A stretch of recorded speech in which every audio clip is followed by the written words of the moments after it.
Well, it's just about 2 minutes to 10 in the AM this Thursday morning, a day and date that had or has been set aside as a result of a resolution that was reached by the House during the Wednesday afternoon sitting when the House adjourned to hold this morning plenary sitting, the 16th day of October, the year 2025, solely to pay their tributes to the late, the Right Honorable Raila Amolo Odinga.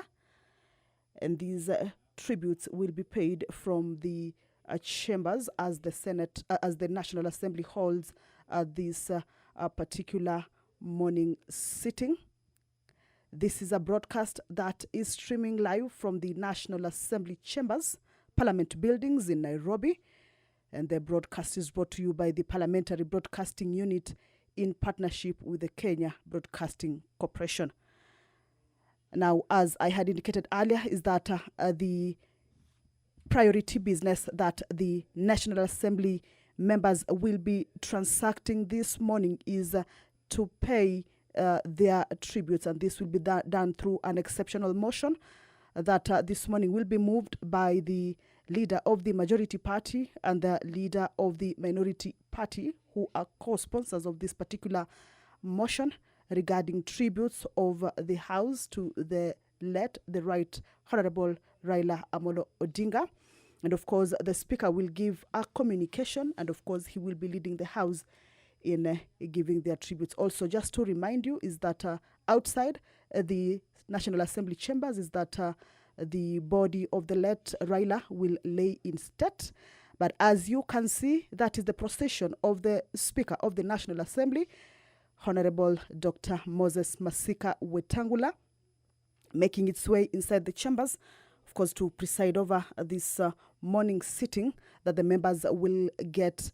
Each will get time to pay their tributes. Remember, this was to be done last afternoon, but the Speaker directed that this morning the House resolved to sit, and each and every member will be given an opportunity to pay their tributes to the late, the Right Honorable Raila Amolo Odinga. So as the Speaker makes his way into the chambers, allow me to hand you over to this live broadcast this morning. My name is Kamche Menza. Good morning. Waheshimiwa, tuombe. Ewe Mwenyezi Mungu ambaye kwa hekima na wema wako umetoa nyadhifa za viongozi na mabunge kwa ustawi wa jamii na utawala wa haki wa wanadamu, tukusihi utazame kwa neema nyingi sisi watumishi wako ambao wameridhika kutuita tutekeleze shughuli muhimu za jamhuri yetu. Tunakuomba uteremshie baraka zako sisi tuliokutanika hapa, na utujalie tuyatende na kufikiria mambo yote tutakayofikisha mbele yetu kwa njia ya haki na uaminifu, ili utukufu na sifa zako siendelezwe, na ili kustawisha amani, ufanisi na heri ya nchi yetu na wale ambao haja zao umesikabidhi mikononi mwetu. Amen.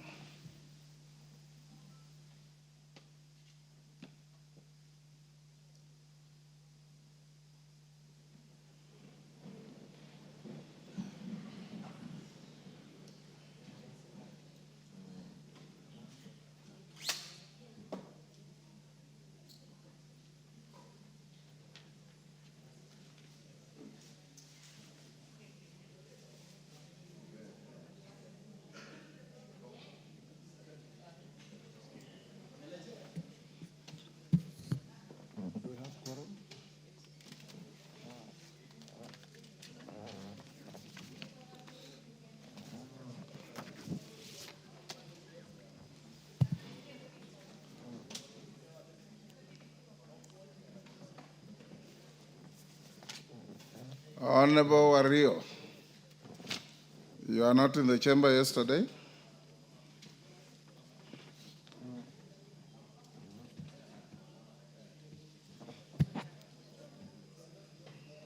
Honorable members, we have quorum to transact business. Clerk.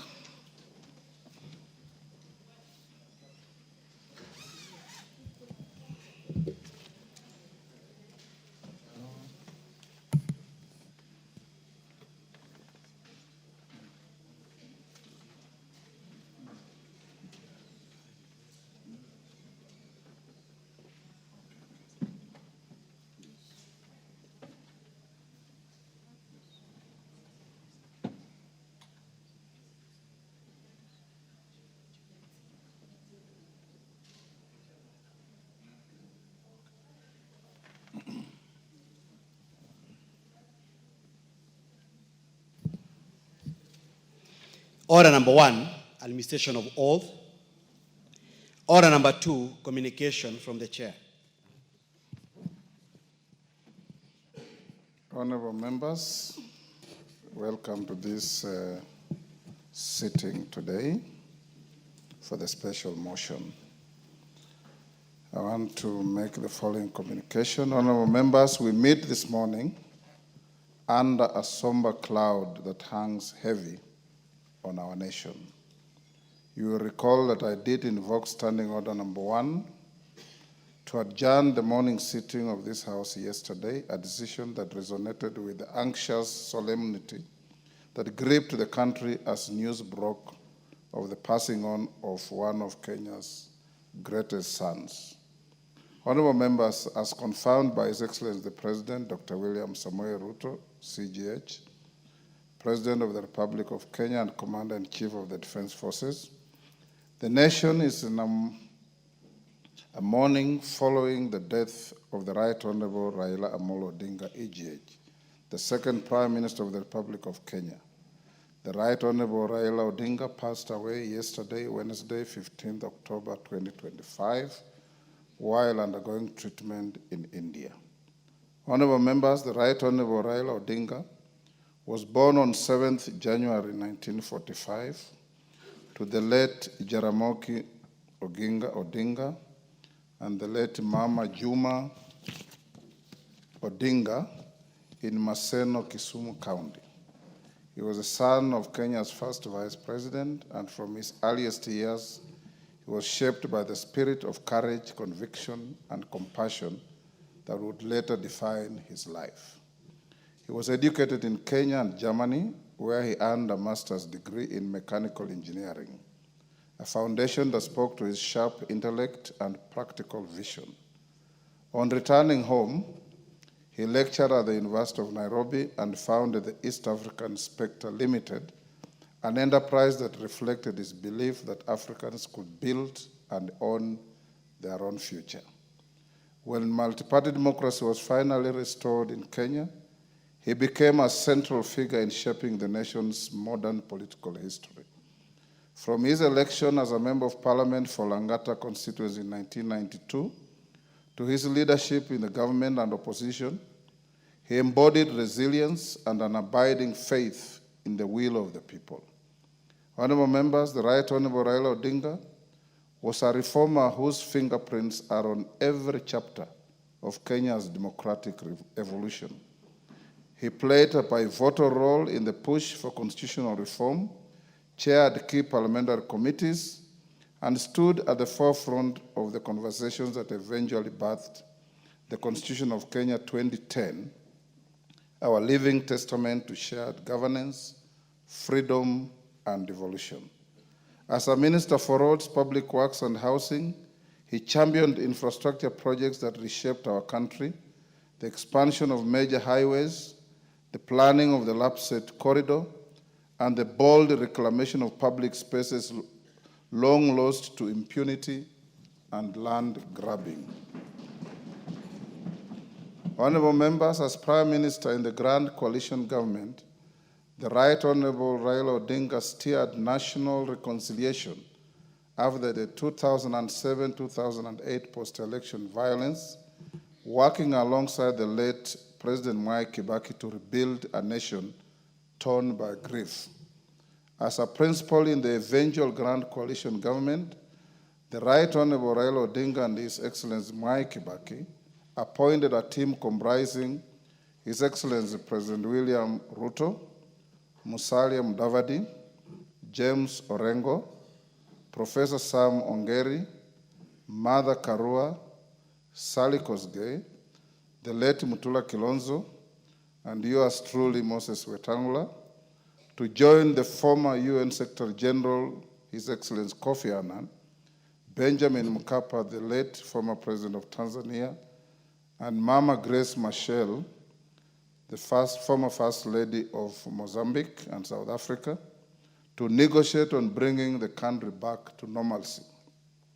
His commitment to unity and justice did not end at our borders. As the African Union High Representative for Infrastructure Development, he continued to serve the continent with same energy and vision that defined his public life. Honorable members, even in moments of political contest, the Right Honorable Raila Odinga often chose peace over power.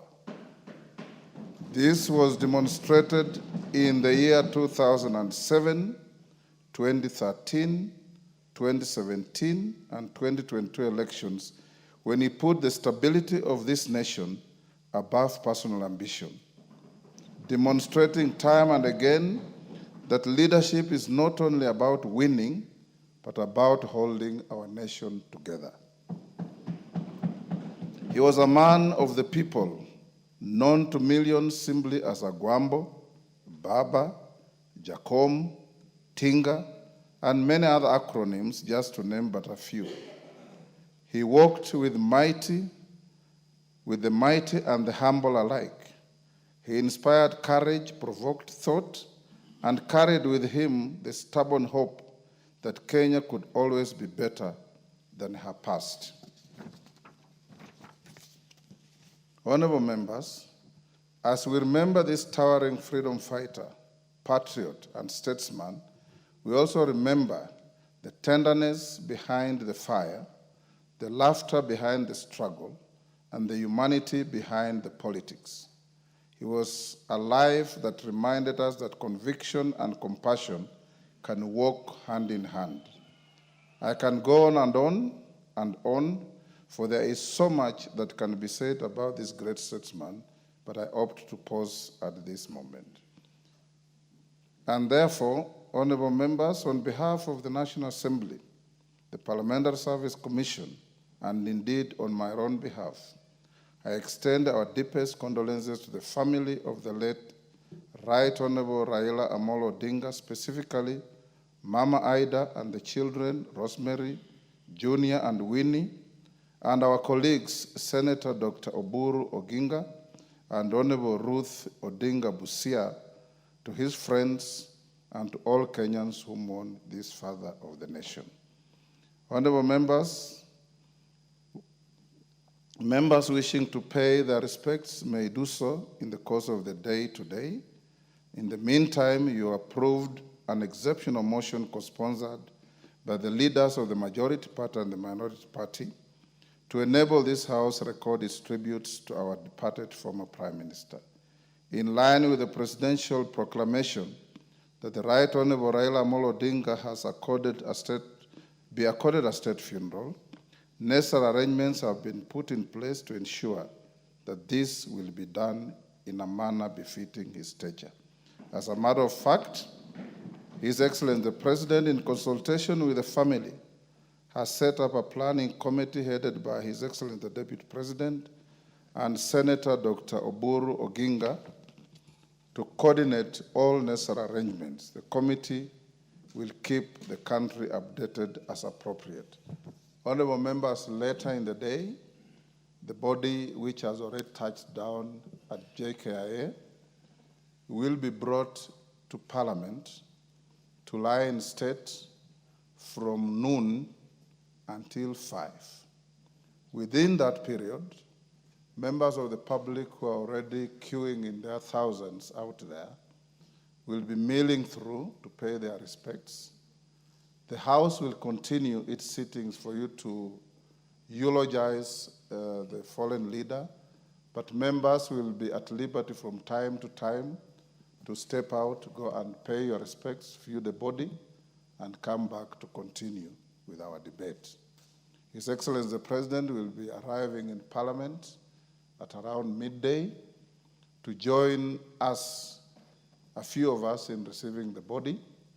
The House will continue until we break for lunch, resume at 2:30, and debate until midnight or until the last member who wishes to speak speaks, whichever comes earlier. We will, in the course of the day, be advising you as we go along. We'll have many visitors within Parliament, be good hosts.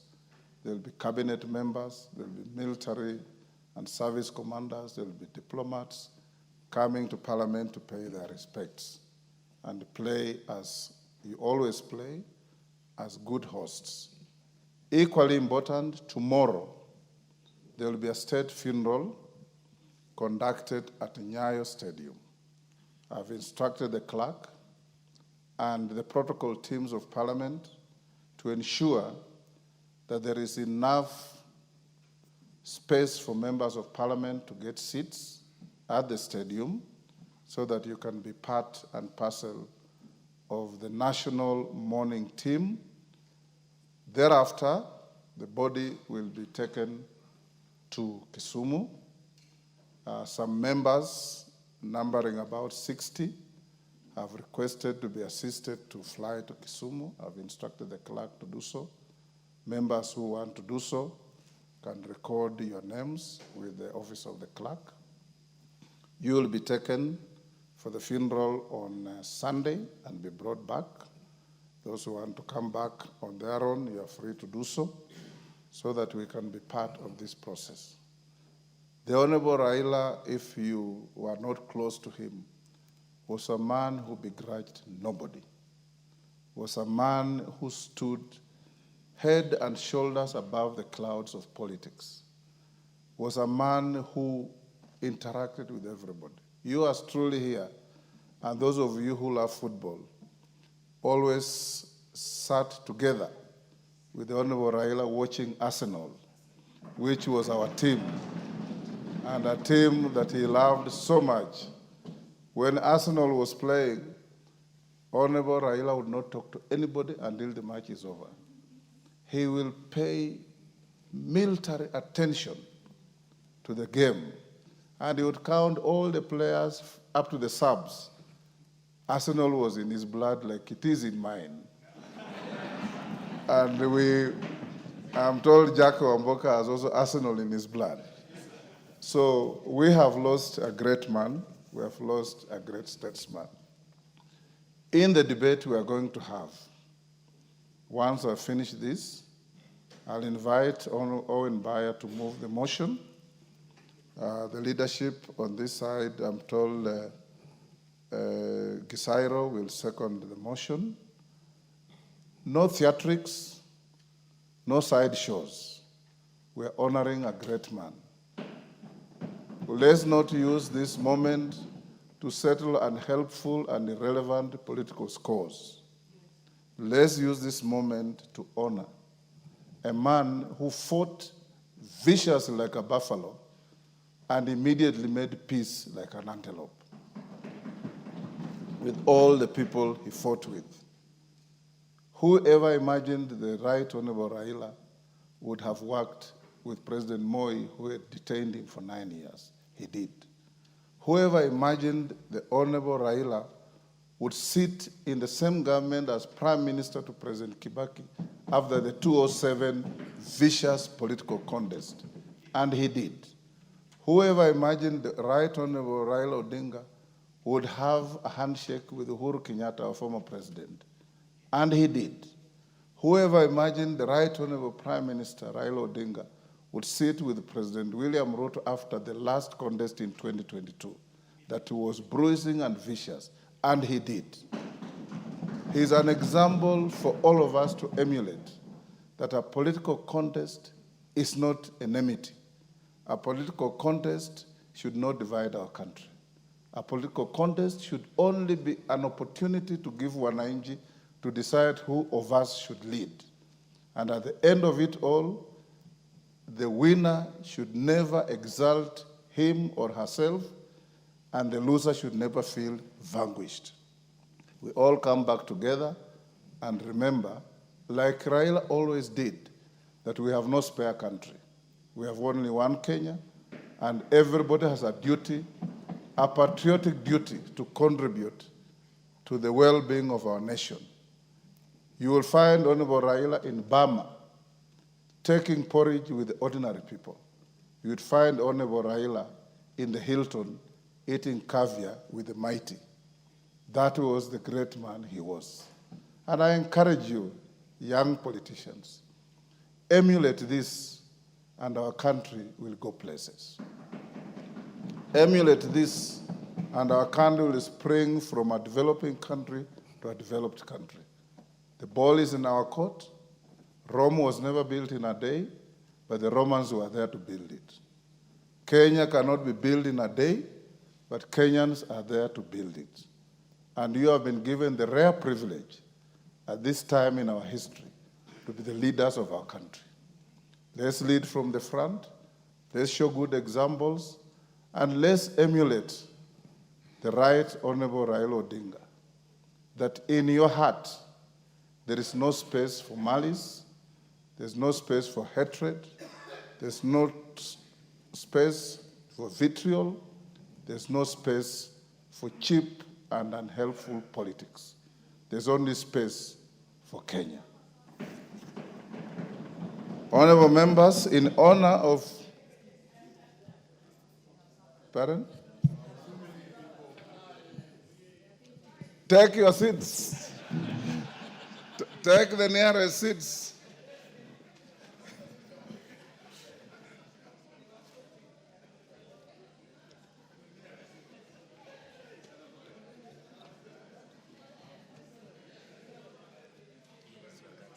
Yeah?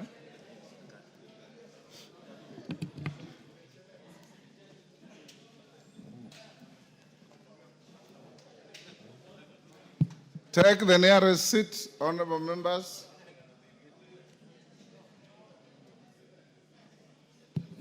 Honorable Soro, you are missing in action. Yes, I was telling everybody, all members, that let's be each other's keeper. Let's love each other. Let's love our people. Bob Marley said, know people, feel people, love people. That is what makes society. Know people, feel people, love people. That is the great Bob Marley. And that is the Kenya we want.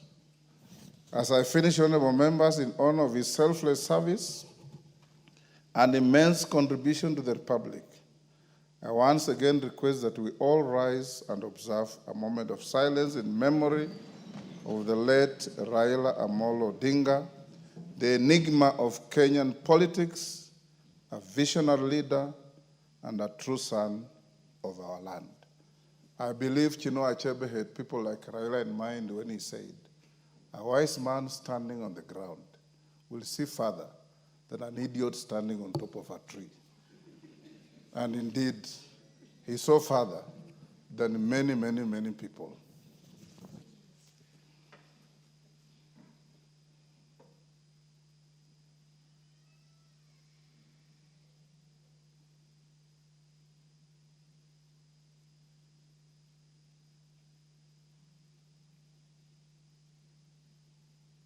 May the good Lord rest his soul in peace. Honorable Raila Amolo Odinga is dead. Long live. Thank you.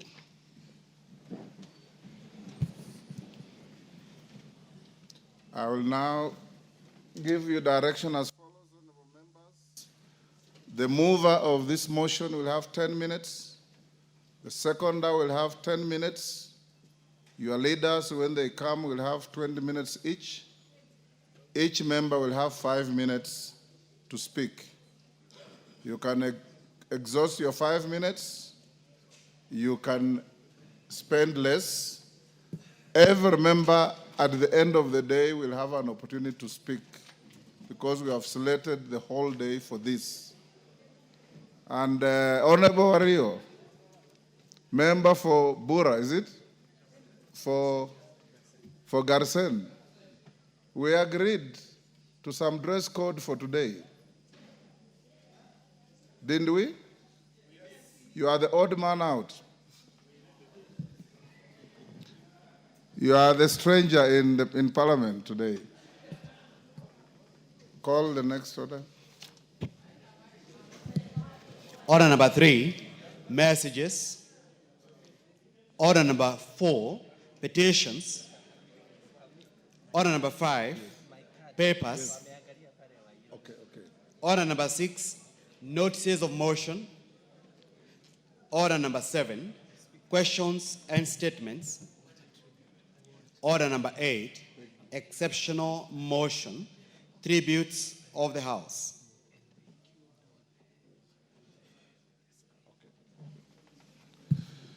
Thank you. Owen Bayer, you have 10 minutes to move the motion. Okay. Thank you very much, Honorable Speaker. Honorable Speaker, I beg to move that following the presidential proclamation issued on 15th October 2025 regarding the passing on of the Right Honorable Raila Amolo Odinga, EGH, the former Prime Minister of the Republic of Kenya, and pursuant to the provisions of Standing Order 259D1, the tributes of this House be recorded in honor of the late former Prime Minister's contribution in this House, his selfless service to the Republic and the continent of Africa, and for his role in promoting democracy, peace, and stability in Kenya and the region. Honorable Speaker, on my own behalf and on my own family and the people of Kilifi North constituency, and indeed on behalf of the members of this House, convey our deepest and most heartfelt condolences to the family of the late Right Honorable Raila Amolo Odinga following his demise. Honorable Speaker, in mourning the great Right Honorable Raila Odinga, I want to paraphrase the words of John Quincy Adams, the 6th President of the United States of America, and say this: Raila Odinga's actions inspired this nation to do more, to be more, to learn more, and to become more. Honorable Speaker, the Honorable Raila Amolo Odinga was a leader for all Kenyans, even those who did not believe in him. He was a warrior for Kenya. He was our Mandela. Honorable Speaker, you may recall when Mandela was released from prison, he shook hands with his jailers and served in the same government with his jailers. It's the same spirit with which the Honorable Raila Odinga took every time there was a contest, a fierce contest in this country. But every time, those who ridiculed him, those who said words about him, but every time we ended an election, Honorable Speaker, the Honorable Raila Amolo Odinga sat with the same people and steered this country towards the next level. And that was the man, Raila Amolo Odinga. Raila personified liberation, justice, and the rule of law, epitomized by the coming into force of the new constitution, and that he believed in constitutionality because that's what he thought and believed that this country should be governed on the principles of constitutionalism.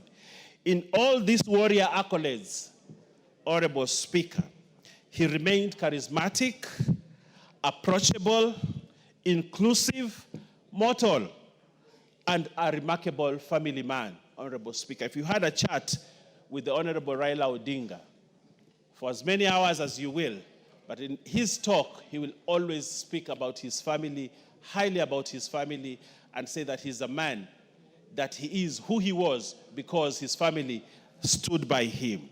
Honorable Speaker, the Honorable Raila Amolo Odinga had a higher purpose for his life. And in that trait, Honorable Speaker, that higher purpose for his life, he picked very many people here from nowhere, Honorable Speaker, and created leaders out of them, Honorable Speaker. A lot of the members of parliament that sit here today, and even former members, Honorable Speaker, owe it to Raila Amolo Odinga that they are here, Honorable Speaker. And that is something we cannot take away from him. Yours truly here, Honorable Speaker. Raila Odinga picked me from my university lecture room. I knew nothing about politics. I didn't even aspire to be a politician. But when I met him, and he encouraged me, and I feared running for a political post, but he encouraged me. Today, I am the leader that my people can depend on because Raila Amolo Odinga made me who I am today. Honorable Speaker, many of us, as we sit here, the same hallowed chamber that the Honorable Raila Odinga sat many years, remember his debates, his contribution, his fierce contests in these chambers, not for himself, not for what he wanted for himself, but what he wanted and inspired for this nation, to make Kenya a great nation. As he lies in state today, and he lies in state in this honorable chamber as Honorable Speaker, we mourn a great man, a man whose spirit, whose life story, Honorable Speaker, describes what Kenya is. And the up and hills, and the hills that this country has gone through, Honorable Speaker, and the progress that we have made as a country can only be described in one statement: we owe it to Raila Amolo Odinga. Finally, Honorable Speaker, I would like to mourn the Honorable Raila Amolo Odinga using the words of Elton John on his song, Goodbye England Rose. And I want to say this: goodbye Kenyan Rose. May you ever grow in our hearts. You are the grace that blessed where lives were torn apart. You called out to our country and you whispered to those in pain. Now you belong to heaven and the stars spell out your name. And it seems to me you lived your life like a candle in the wind, never fading with the sunset. When the rain set in, and your footsteps will always fall here. Along Kenya's greenest hills, your candles burned out long before your legend ever will. I thank you, Honorable Speaker, and ask the Honorable Gesairo to second. Gesairo. Thank you, Honorable Speaker. Honorable Speaker, today we sit here mourning the loss of the father of the Second Liberation, a man who fought for the Constitution that we have today, the freedoms that we enjoy today, the freedom of speech, freedom of expression that we have today, carries the name of the Right Honorable Raila Amolo Odinga. Honorable Speaker, Raila Amolo Odinga was a man of courage, a man who spoke for what he believed, who walked the talk, and ensured that he gave the rest of the country confidence that there is a better Kenya that is coming. Honorable Speaker, Raila Amolo Odinga was a man who spoke without speaking, a man who led without uttering a word. He was truly an enigma. He always re-emerged when everyone thought that he was down, when everyone thought that he had been vanquished. Baba had a way of coming back. Have you read a poem by Art Garfunkel called The Sound of Silence? Not yet, Honorable Speaker.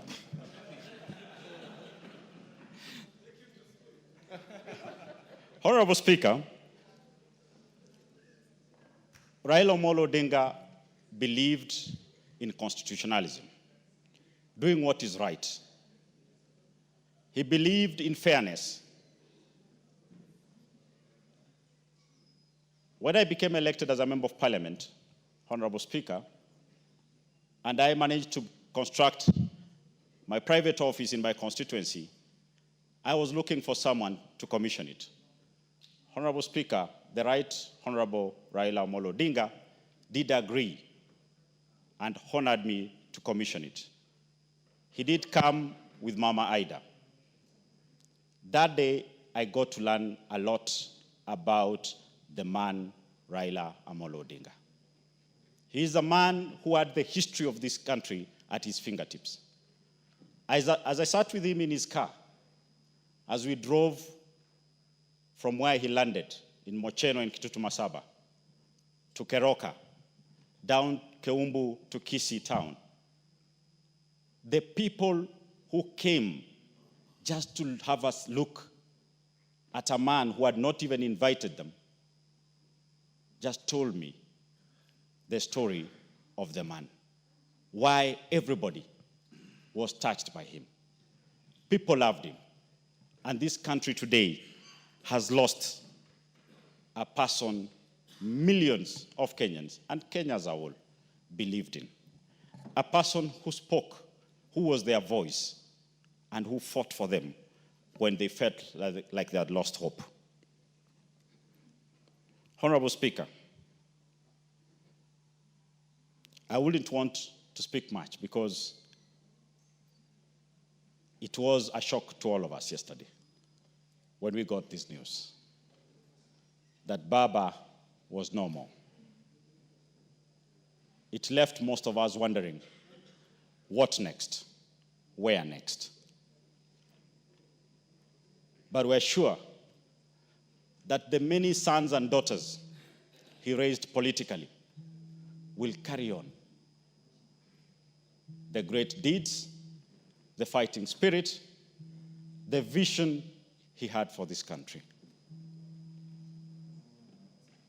On behalf of my family, the people of Kitutu Masaba, and myself, I convey our message of condolences to the Odinga family, to the ODM family, and Kenyans as a whole for losing a man who believed in us, who believed in this country. As Baba rests, those of us who remain should carry forth his spirit of fighting for equality, transparency, and a dream of a better Kenya for us, our children, and the generations to come. Honorable Speaker, I thank you and I second.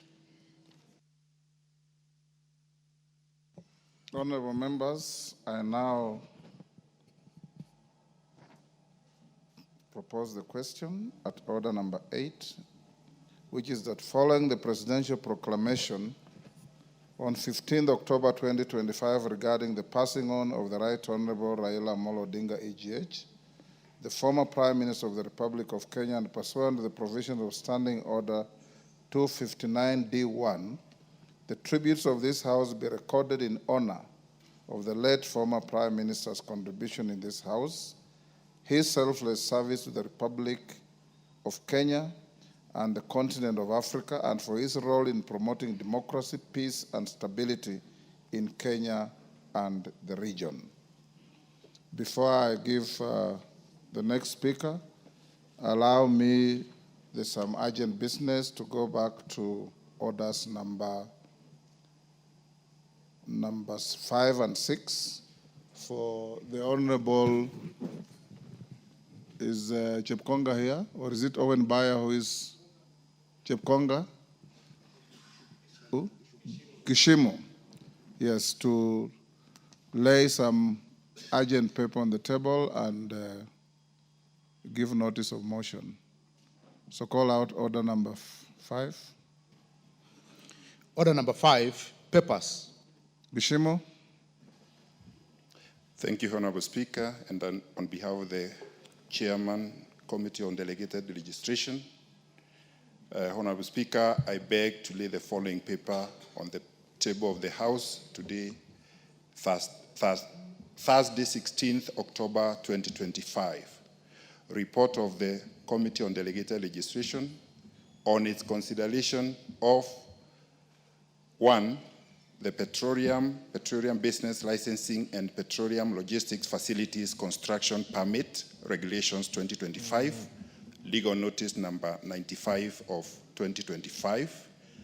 2, the Petroleum Licensing or Petroleum Road Transportation Business Regulations 2025, legal notice number 96 of 2025. 3, the Petroleum Operating of Common Petroleum Facilities Regulations 2025, legal notice number 97 of 2025. 4, the Petroleum Information and Statistics Regulation 2025, legal notice number 98 of 2025. 5, the Petroleum Lubricants Facility Construction and Licensing Regulation 2025, legal notice number 99 of 2025. 6, the Petroleum Retail Dispensing Site Construction and Licensing Regulations 2025, legal notice number 100 of 2025. 7, the Petroleum Liquefied Petroleum Gas Regulations 2025, legal notice number 101 of 2025. 8, the Regulations Petroleum Information and Statistics Revocation Regulation 2025, legal notice 102 of 2025. 9, the Energy Retail Facility Construction and Licensing Revocation Regulations 2025, legal notice number 103 of 2025, and the Petroleum Products Quality Management Regulations 2025, legal notice number 104 of 2025. I beg to lay, Honorable Speaker. Next, order number 6. Order number 6, notices of motion. Kishimo. Thank you, Honorable Speaker. And Honorable Speaker, I beg to give notice of the following motion: that this House adopts the report of the Committee on Delegated Legislation on its consideration of 10 regulations relating to the petroleum sector laid on the table of the House on the Thursday, 16th October 2025, and pursuant to the provisions of Section 18 of the Statutory Instruments Act, Cap 2A, announce in entirety the following regulations. 1, the Petroleum Business Licensing and Petroleum Logistics Facility Construction Permit Regulations, legal notice number 95 of 2025. 2, the Petroleum Licensing and Petroleum Road Transport Business Regulations, legal notice number 96 of 2025. 3, the Petroleum Operating Common Petroleum Facilities Regulations, legal notice number 97 of 2025. 4, the Petroleum Information and Statistics Regulations, legal notice number 98 of 2025. 5, the Petroleum Lubricants Facilities Construction and Licensing Regulations, legal notice number 99 of 2025. 6, the Petroleum Retail Dispensing Site Construction and Licensing Regulations, legal notice number 100 of 2025.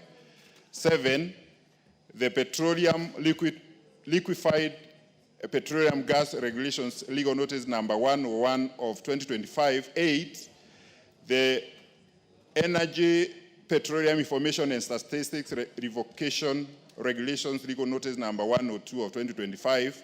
9, the Energy Retail Facility Construction and Licensing Revocation Regulations, legal notice number 103 of 2025. And 10, the Petroleum Products Quality Management Regulations, legal notice number 104 of 2025. Thank you, Honorable Speaker. Thank you. We now go back to the motion. Harold Kipchumba. Yes, Kahangara. Kipchumba, hold. Yes, Kahangara. Give the mic. Yes. Thank you, Mr. Speaker. Mr. Speaker, I'm just raising a proposal at the beginning of the debate. Yes. That considering what you are seeing at JKIA and the expected number of people who come to view the remains, I am proposing that we limit the number of minutes given to members, probably to 2 minutes, so that as many members as possible. It's a proposal, yes, so that we have as many members, conversing in the morning session, because the afternoon may not be able to go on. Thank you, Mr. Speaker. Kipchumba, members, do you want to adjust the time allocated?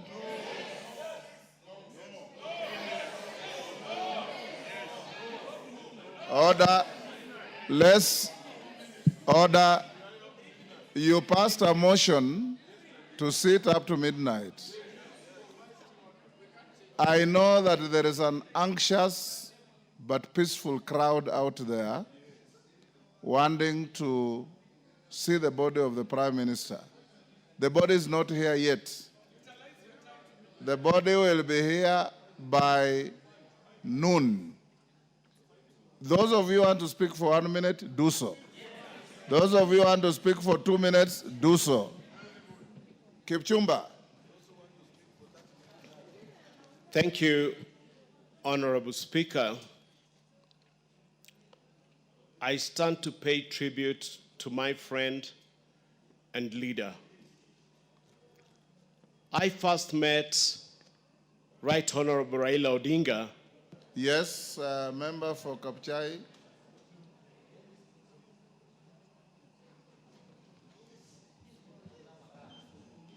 Oh, thank you, Mr. Speaker. Mr. Speaker, I rise on point of order 83 to know if it is in order for a ranking member to divide the Speaker's direction yesterday, Honorable Bosin, and come dressed like that, Mr. Speaker, now that Honorable Wario has just left to go and change and become well-dressed, Mr. Speaker. Thank you. Honorable Singh, the point of order is legitimate. Go on, Kipchumba, search your mind and do the right thing. You don't have to answer. Thank you. Go on. Thank you, Honorable Speaker. I stand to pay tribute to a friend. What is it, Posing? Honorable Speaker, I heard your directive very clearly, Honorable Speaker. But people, and you must also appreciate I come from a culture and a community. Honorable Raila Amolo Odinga, I supported him in the last election. And where I come from, Honorable Speaker, when a king dies, you don't dress black, you dress light because you appreciate that person, Honorable Speaker. Honorable Speaker, you know it's the God. Honorable Speaker. Order, Posing. Let me say this. Take your seat. Take your seat. To begin with, I know the anthropology of every community in Kenya. What you are saying is not correct. Go on, Kipchumba. Thank you, Honorable Speaker. I stand to pay tribute to my friend and leader, Right Honorable Raila Amolo Odinga, the person I first met in the corridors of cells in 1986 while fighting for democracy. I was picked as a suspect of the FERA movement then. And since we met, he looked at me and wondered how a police officer would handcuff a person on crutches. And we became friends. It is hard to put into words what Right Honorable Raila Amolo Odinga means to me, not just as a leader, but as a friend. I have seen in him strength that is silent, patience that does not waver, and a belief in people that never fades, even in times that are rough. Mr. Speaker, the Right Honorable Raila Odinga has carried the weight of Kenya on his shoulders more times than anyone should have done. Yet, he still walked with hope, still laughed, still listened, and still dreamt of a Kenya that would live up to its promise of being a great nation. That kind of faith is rare. Mr. Speaker, sir, to me, Right Honorable Raila Odinga has been more than a political figure. He was a teacher of history, democracy, good governance, social justice in this country.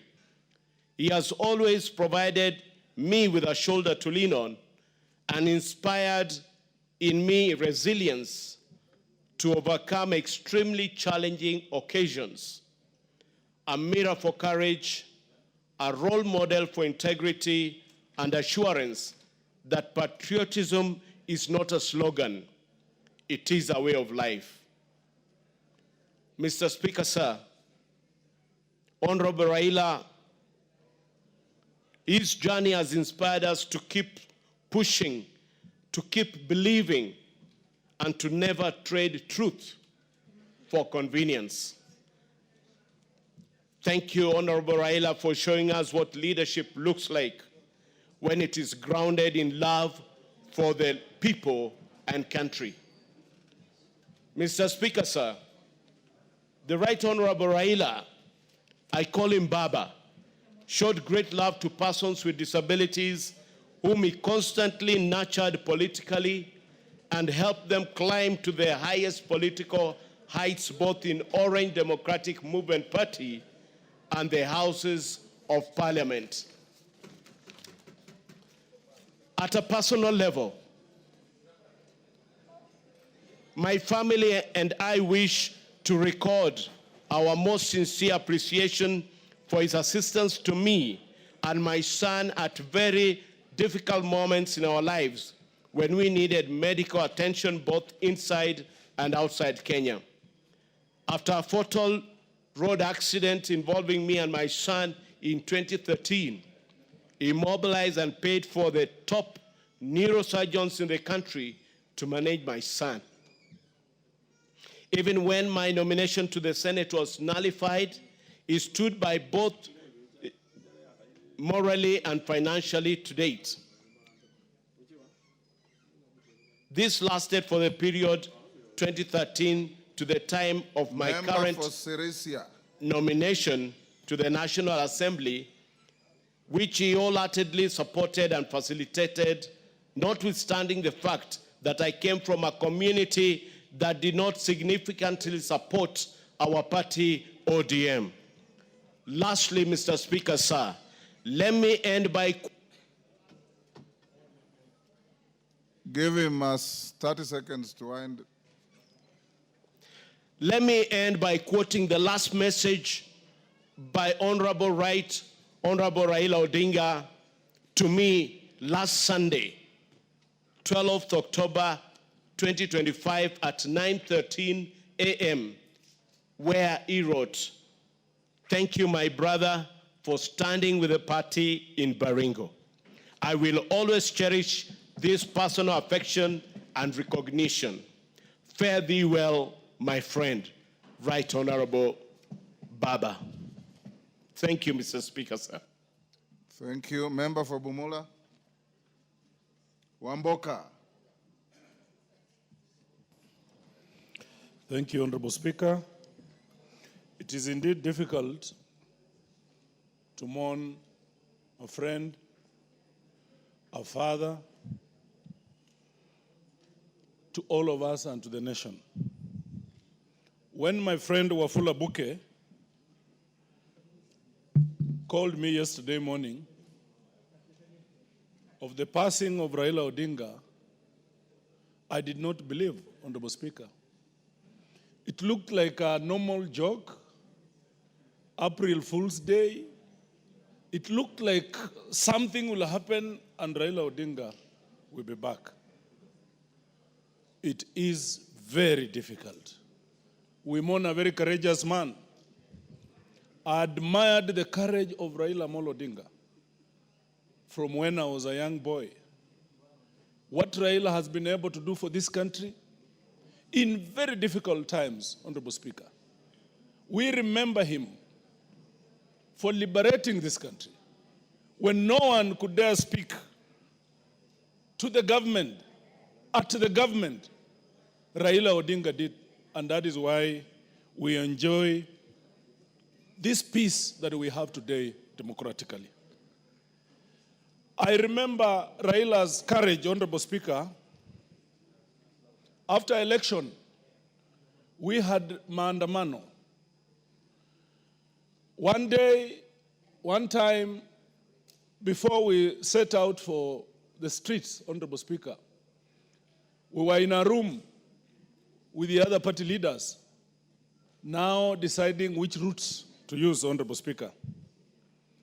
I remember one party leader said, no, outside is bad. they are going to kill us.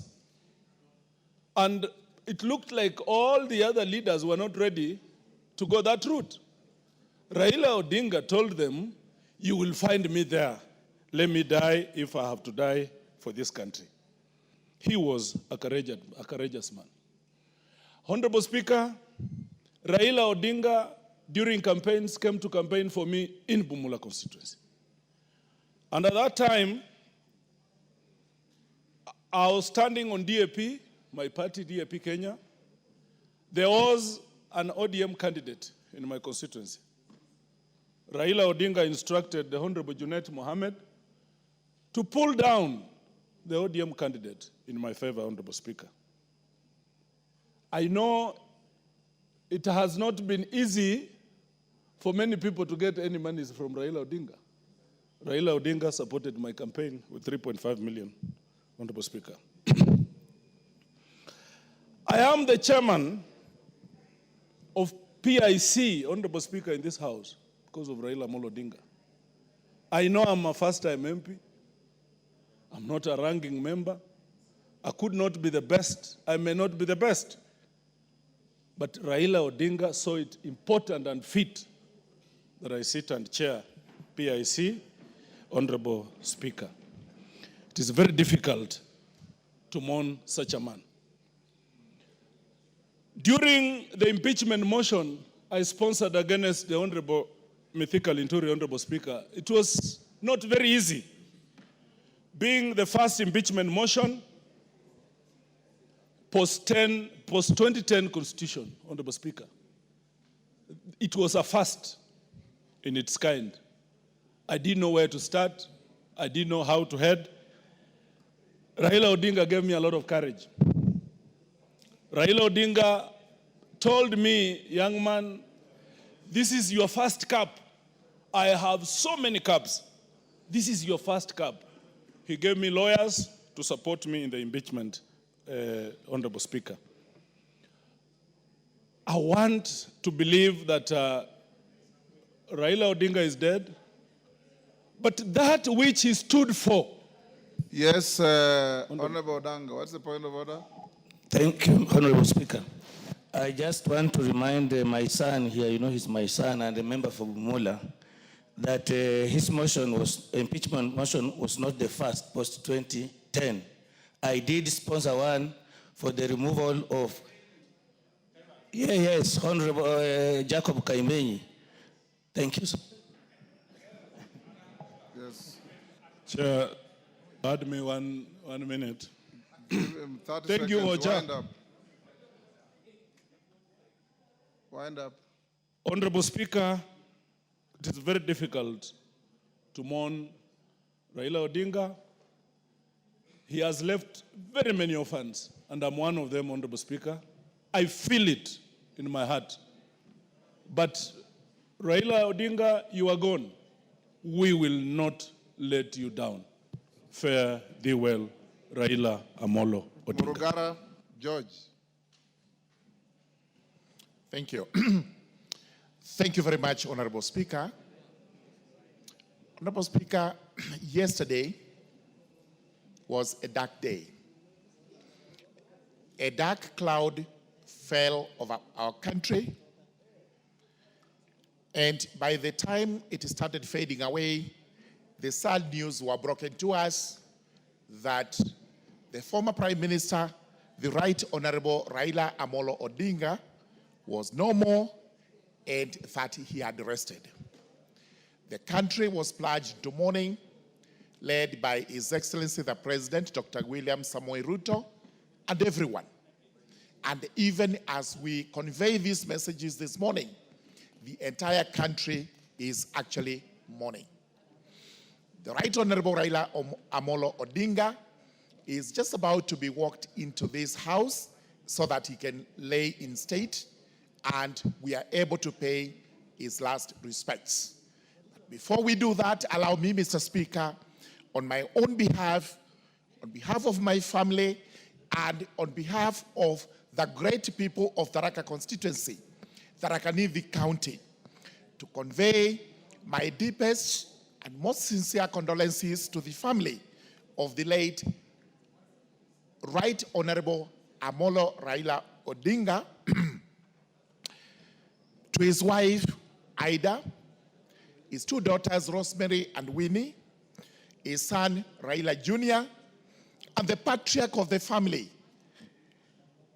Dr. Oburu Oginga, and the sister, who is also our colleague here, Ruth Odinga.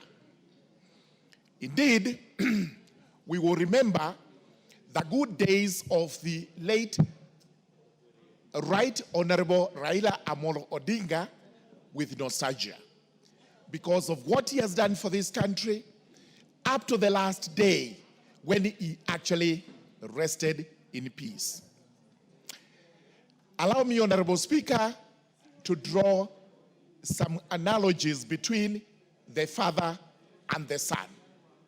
We all know that Raila Amolo Odinga was the son of the doyen of opposition politics in the country, the late Adonijah Oginga Odinga, whom we reverently referred to as the Jaramogi.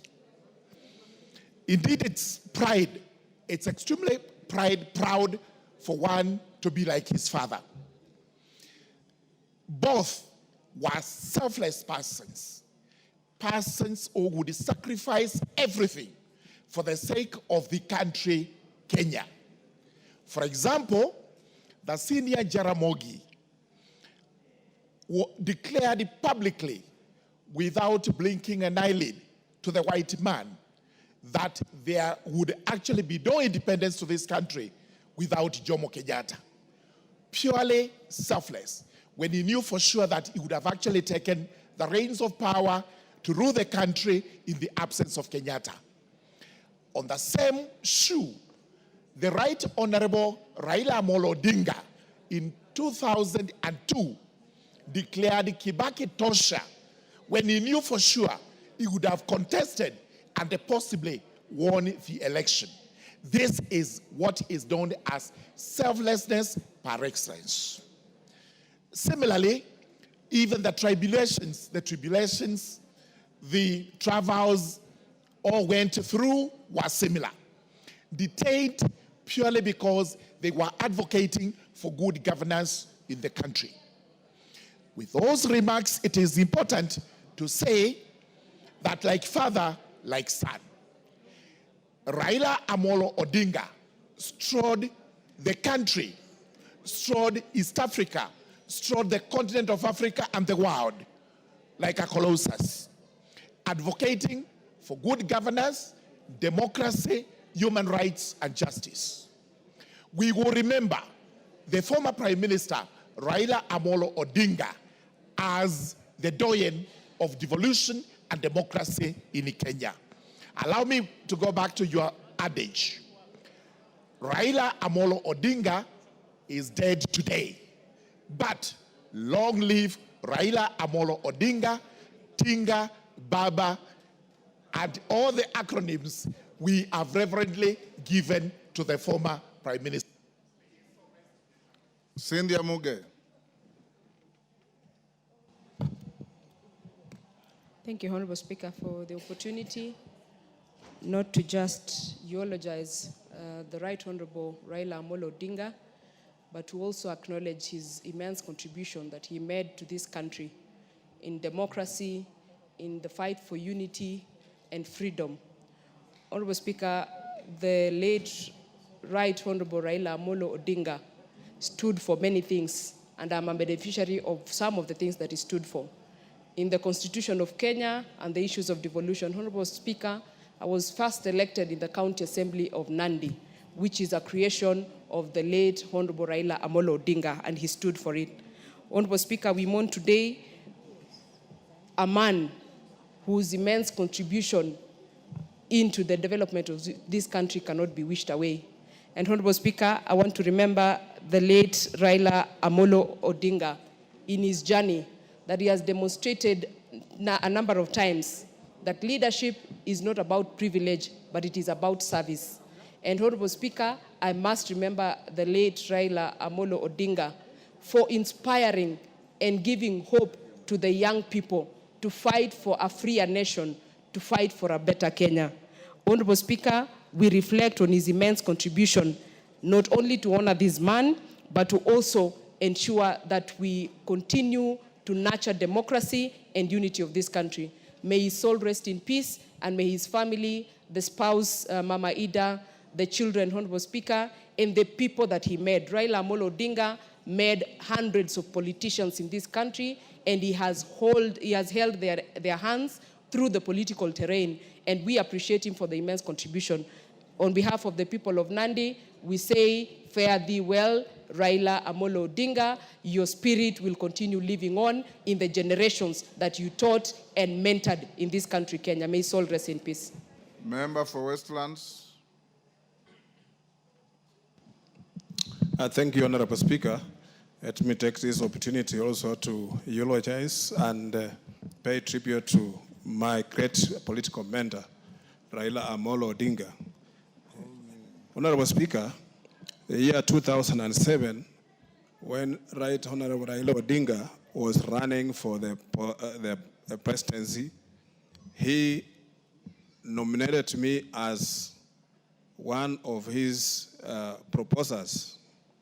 Mr. Speaker, I was not known to him very much, but he picked me and gave me an opportunity to be among the few people who proposed him to be the president of Kenya. After that, Mr. Speaker, he also nominated me to Nairobi City Council, and when he was doing that, he assured me he wanted me to be the mayor of Nairobi. But Mr. Speaker, the rest is history. After that, that's how he nurtured my political career, and ever since, I have walked, I have listened to him, I have learned a lot from him. He's a selfless man. He loves this nation, Mr. Speaker. Raila Amolo Odinga can dine with the lowest and can dine with the mighty, as you mentioned in your speech, Mr. Speaker. Raila Amolo Odinga, you can find him in Bama eating nyama choma. You can find him in Shauri Moyo sitting on a bench drinking whiskey with a very common mwananchi. And you can find him in Serena or any other place. He's a man who can attract, and he has attracted many, many people.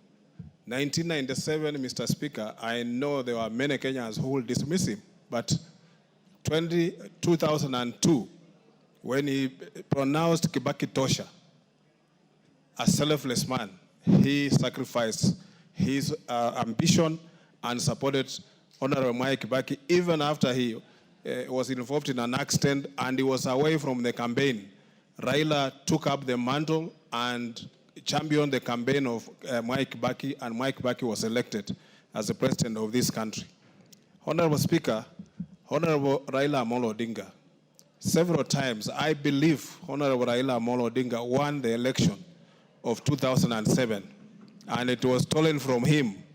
But Mr. Speaker, he sacrificed his ambition, stepped back, and worked with Honorable Mwai Kibaki. 2013, same thing, 2017, 2022. Honorable Raila Amolo Odinga has put this nation before anything else. And that is the man, Mr. Speaker. I know there's nobody who can sacrifice such opportunities. Even the people he was sitting with, Mr. Speaker, many of them could not believe in what he was saying. He makes very difficult decisions and sometimes very unpopular. And when he made the decision now to work with President Ruto, everybody dismissed him and said he is greedy, he is what. But Mr. Speaker, look what he did. He realized the country was going the wrong way and he wanted to get Kenya back on the road. Honorable Speaker, Raila Amolo Odinga is not just another person. He is a statesman. He's a Pan-Africanism.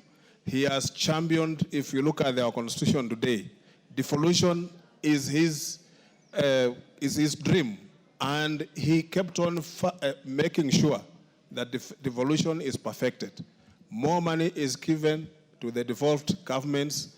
And Mr. Speaker, he was recently, when he was even pushing that the CDF also be given to the county government, I think it was uncomfortable with many people, but he didn't mince into words. He was very clear what he wanted. And Mr. Speaker, we, on behalf of the people of Westlands and my family, and on my own behalf and the family and the people of Westlands, I pay tribute to the great son of Kenya who has passed on. May his soul rest in peace. May he join the great men, Masinde Muliro, Raila, Okinga Odinga, Kenyatta, Kibaki, those who have gone before us, Michael Malwa, and Mr. Speaker, we know Kenya will stand among the big nations on the sacrifice that Raila Odinga has made. Thank you, Mr. Speaker. Badi Twalib.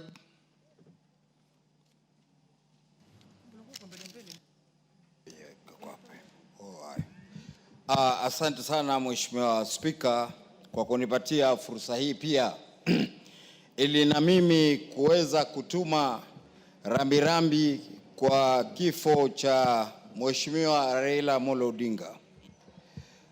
Mheshimiwa Spika, kwa niaba yangu, kwa niaba ya familia yangu na kwa niaba ya watu wangu wa Jomvu, twatoa rambirambi sote kwa familia ya Mheshimiwa Raila Amolo Odinga.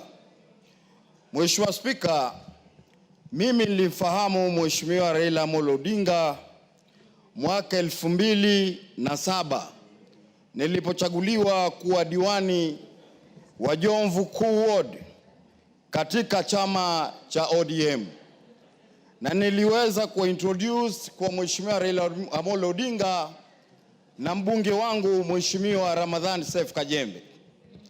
Leo Mheshimiwa Spika, nachukua fursa hii kusema kuwa tumeondokewa na mgogo wa kisiasa, tumeondokewa na baba, tumeondokewa na mtu ambaye alijitolea katika kuhudumikia serikali hii ya Kenya. Mheshimiwa Spika, nachukua fursa hii ya kumwomboleza Mheshimiwa Raila, pia vile vile kuomboleza vijana wangu watatu waliokufa kwa maji kwa bahari juzi, Caleb Otieno miaka 21, Stephen Karembo 23 na Thomas Wanyongi ambaye ni miaka 24. Hawa walikufa maji juzi. Kwa hivyo Mheshimiwa Spika, naweza kusema mwezi huu wa 10 ni mwezi mgumu sana kwangu, kwa maana baada ya kupoteza hawa watu watatu, jana ghafla tupata Mheshimiwa Raila Amolo Odinga ameweza kutuacha. Mheshimiwa Spika, ni miezi miwili iliyopita ama mitatu, Mheshimiwa Raila Amolo Odinga alikuwa kwangu sehemu ya Miritini akianzisha ECD Center ambayo alialikwa na Mheshimiwa gavana wetu. Mheshimiwa Spika, tutamkumbuka Mheshimiwa Raila kwa mengi. Leo ugatuzi umeweza kufanya kazi thamana na Mheshimiwa Raila Amolo Odinga. Leo uhuru wa kuongea, watu wanaweza kuongea thamana na Mheshimiwa Raila Amolo Odinga. Leo Mheshimiwa Raila Amolo Odinga ameweka ndoto za watu wengi katika kuonekana kuwa na mwelekeo wa kuweza kwenda mbele. Mimi Mheshimiwa Spika, naweza kusema nilichaguliwa kama diwani 2007. Nimeanza kuwa mbunge 2013, 17 na 22. Vipindi vitatu vyote naweza kusema kwa kizungu role model wangu alikuwa ni Raila Amolo Odinga. Leo katika maisha ambao tunajaribu kuongoza, tunajaribu kumuiga Raila Amolo Odinga. Kwa maana hiyo Mheshimiwa Spika, Raila Amolo Odinga ni mpenzi wa wengi. Hata leo nikija hapa, kuna kijana anaitwa Joseph Oluoch na vile vile Kibonge kutoka Bangladesh wakinambia la utapata nafasi, toa pia rambirambi zetu uweze kututaja. Kwa hivyo Mheshimiwa Spika, leo mimi ni kusema kwa ni siku ya huzuni, na mimi maadamu nimepata fursa hii nasema tena kwa niaba yangu, familia yangu na eneo langu bunge la Jomvu, tutoa rambirambi kwa familia ya Raila Amolo Odinga na chama chetu cha ODM, na kuiambia familia kuwa Mungu atawapa subra na Mungu akifanya kazi yake haina makosa. Asante Mheshimiwa Spika, na Mungu ambariki Raila Amolo. Rahim. Thank you, Mr. Speaker. Mr. Speaker, I would like to pay tribute to Honorable Raila. Honorable Raila, I met him 20 years back in Meru when he came for the Orange and Bananas campaign. I don't know if, Mr. Speaker, you were with the delegation that day. And I remember them going into Pig and Whistle. There was a hotel called Pig and Whistle. After they came out, there were rain of stones on them. And my petrol station was just opposite where they were going to hold a rally. And I remember Honorable Raila, when his speech on that day was, because the rain of stones was so much that he said, nyinyi wa Meru mutalia nikiingia nikiwa rais. And then from there, that was the first time I encountered tear gas in my whole life. And that's when my political career started.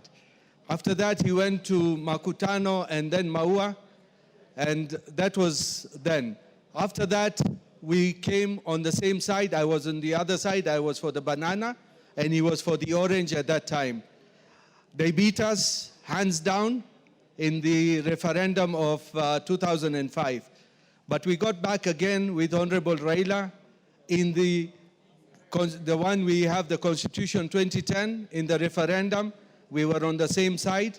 And again, we were on the same side when we did the BBI referendum, which we failed, but we were together then. And again, when in 2021, I was on his side.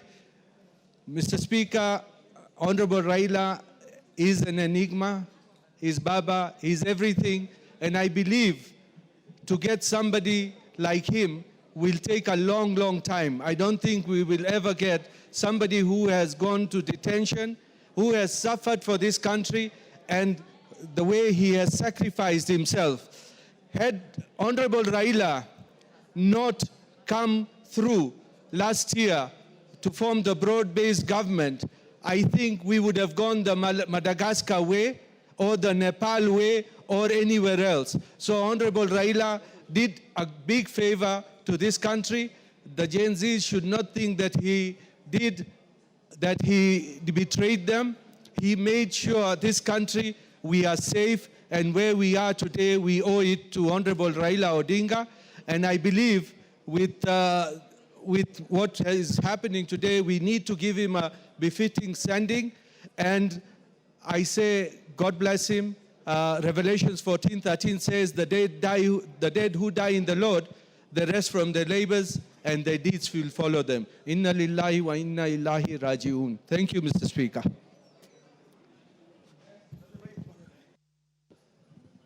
Members, and I request members avoid coming to me, stacking pressure. I don't want pressure from members. I'll follow the list that is here.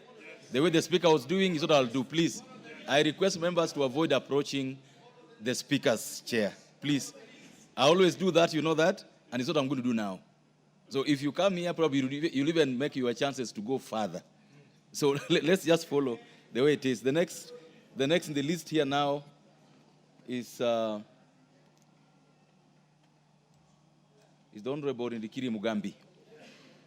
Very good, that's the correct. Thank you, Mr. Speaker, for that observation. I arise on behalf of the great people of Bori to eulogize the great man of this republic, late Honorable Raila Amolo Odinga. Mr. Speaker, I met Honorable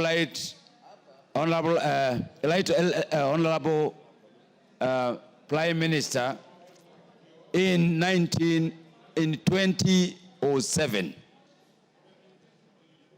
Mr. Speaker, through his brother, Dr. Bulu, who is a very close friend to me, when I was a chief guest at DB Primary School in Bondo. Mr. Speaker, my first sight of this great man gave me an impression of a man who is caring. Mr. Speaker, I made an observation that the outside of Raila is not the inside of him.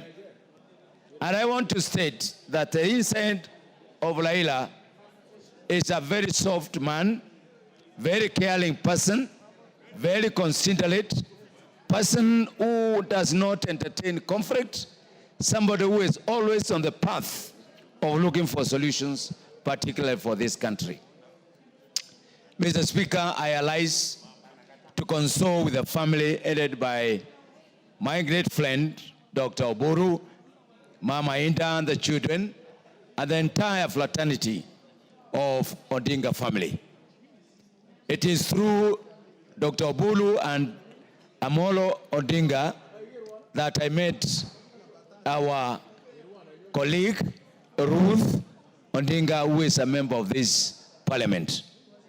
Mr. Speaker, in as much as we say anything, this man has died without being given an opportunity by Kenyans to serve this nation at the greatest level as a president.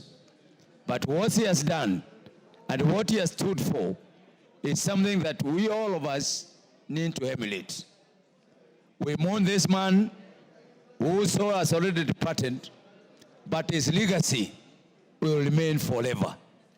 I ask my colleagues, I ask other people in the political leaderships, on the parties, that if we have a case study of a statement, it is carried by none other than His Excellency, the Right Honorable Prime Minister of the Republic of Kenya, Amolo Odinga. I thank you, Mr. Speaker.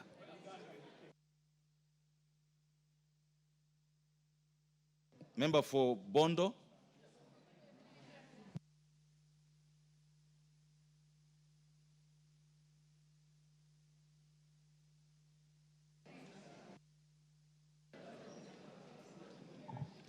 Thank you, Mr. Speaker.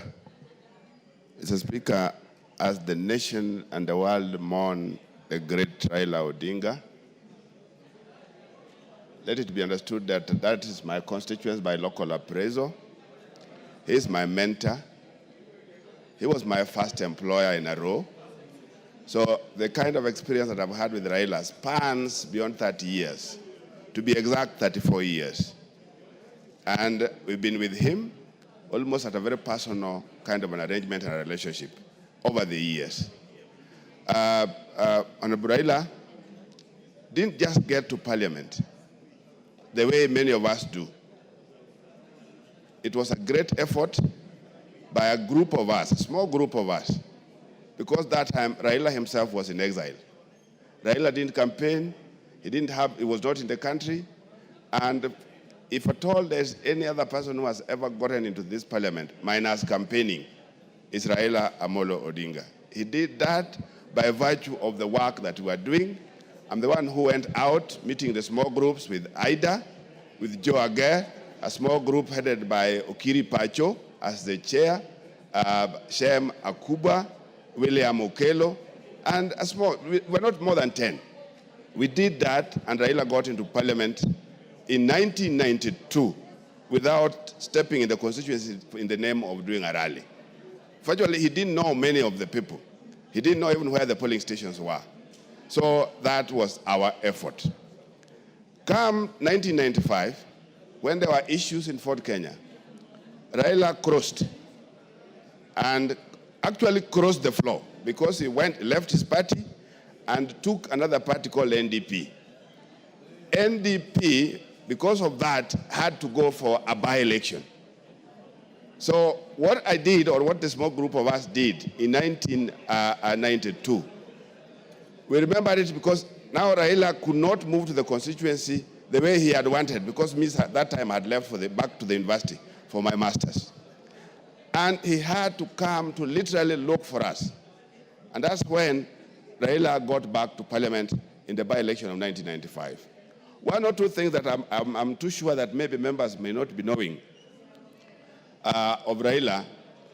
A lot of the things that Raila did, a lot of actions and decisions that Raila implemented, many of them he was not the planner. Many of them he was not initiating. But he had an exceptional courage once convinced. The honorable members, Anytime. Order. This is a very solemn moment. And I think it's fair to allow the member of parliament for Bondo, who is also the Raila Odinga as member of parliament, to be listened to. It's a solemn moment. It's not a moment where someone will be contributing and we are all not giving him a chance to, or we are all, doing whatever we are doing. Go ahead. Thank you, Mr. Speaker. What I was trying to say is that a lot of things that we might have seen Raila do, many times was not the planner, many times was not the initiator. But the courage and the manner in which, when he was convinced, he was taking these things, by the end of the day, they were his things. By the end of the day, they were his activities. And he did them with a lot of courage. The other thing that maybe other members may not know is that Raila was a person who did a lot of multitasking. In fact, if you booked for an appointment and you are talking to him, one person on a phone, your appointment will collapse. He's one person that when he was talking to 3, 4, 5 people, definitely that's a thing that will pass. He used to multitask a lot. He was a man of crisis. In fact, many times Raila managed the crisis as though he was planning to manage them. It was very unique in terms of crisis management. Finally, Mr. Speaker, when it got to the issue of how it looked at the principle in sporting, of the issue of the winner and the loser. Many times as a sportsman, a great sportsman, he placed in front of him the principle that once you are in a game, you'll either lose or you'll win. And that's exactly what he had all along. When he went into the games, in the political game, when there was a loss, he will recognize that. And that is exactly why he didn't believe so much in this idea of winner takes it all. He didn't believe in it because after elections, he had wanted that the nation gets back to its feet and that winning government serves everybody. Thank you, Mr. Speaker. Well said. Next is the member for Aldai. Thank you, Honorable Speaker. I stand to eulogize a great man, Baba Raila Amolo Odinga. My sympathies go to the family, Mama Aida, the family, the people of ODM, the people, the broad-based government, and the people of Kenya. We have lost a great man. We have lost a hero, a person who today we celebrate and we are happy about democracy because he is the father of democracy. I think we all remember right from the 82 coup all the way to 1992, to 2010, to the birth of the 2010 Constitution, and in each time, Raila Amolo Odinga fought hard for the democracy of this country, for the freedoms that we today enjoy in this country. Many young people today talk about and are happy to participate in the democracies of this country, and they forget that the real person or the person who brought this democracy is Baba Raila Amolo Odinga. We want to say thank you for what he did, and we say that he did a great job. The history of this Kenya will be, when the history of this Kenya will be written, his name will be will forever appear in the history as being the person who fought for this country and fought for the nation. I want to say that the people of Aldai constituency say pole to the family, and we as we mourn the death of Baba Raila Amolo Odinga, and we want to say may his soul rest in eternal peace. Goodbye, Baba. Thank you. Thank you. So that you know, the next people to speak are going to be the following, as per the board. Next is the member for Nambale, followed by the member for Dagoretti South, then the member for Butula. Those three in that order. Member for Nambale. Yeah, thank you, Mr. Speaker, for giving me the opportunity to speak, pay my tribute to Baba Raila Amolo Odinga. Mr. Speaker, as it has been said, Raila is a true father of democracy in this nation. Many people have said that indeed, sometimes in the year 1994, when Raila disagreed with the ideologies of Ford Kenya, he formed his party, NDP, and did the right thing, which was to surrender his seat and go back for a by-election. Mr. Speaker, this is a decision very few politicians, and actually is the only one since that time that has made this particular decision, so that you obey the institutions and the democratic space that is placed in our nation. Mr. Speaker, as many will remember, Raila has been a tower of politics in this nation. Whenever things are not moving right, Raila will always abandon his position and go for the position that suits the interest of the greater nation. Mr. Speaker, coming from Busia County, Raila was indeed a true father of our great county of Busia. Anytime we met, he had fond memories of how he would wish development reach Busia County. And he will mention to you things that he feels that are supposed to be done and carried out so that the great people of Busia can benefit from the leadership of the government. Mr. Speaker, it has also been said that he was indeed a beacon of courage. We know that very few leaders in this nation will speak their mind the way the Right Honorable Raila Amolo Odinga used to. He will always say the right thing, whether he's attacking the government or even to his fellow opposition leaders. So, Mr. Speaker, as a nation, we have lost, and on behalf of the people of Nambale and the great people of our nation, I lay my condolence to the family of the Right Honorable Raila Amolo Odinga. Thank you. Thank you. Member for Agri South. I thank you, Mr. Speaker. And Mr. Speaker, how do you even start to eulogize a man of the stature of the Right Honorable Engineer Dr. Raila Amolo Odinga? A man who, he himself, was a force of nature. A man who moved the crowds with a charisma unimaginable. A man who dedicated his entire life to his country. A patriot who you can place many charges on, but can never place the charge of unpatriotism on the man.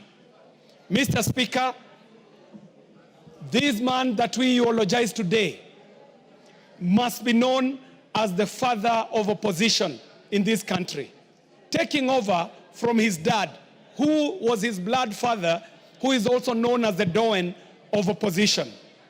Mr. Speaker, I stand here on behalf of my family and the people of Dagoretti South constituency to pass my condolences to the family of this great Kenyan, because the world has lost an icon.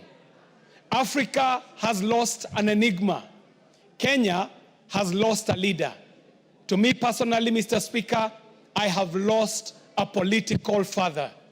Mr. Speaker, I met the late former Prime Minister as a very young man when he used to be a youth leader within the Ajip House, campaigning for his father, Mr. Speaker, when the original Ford was formed.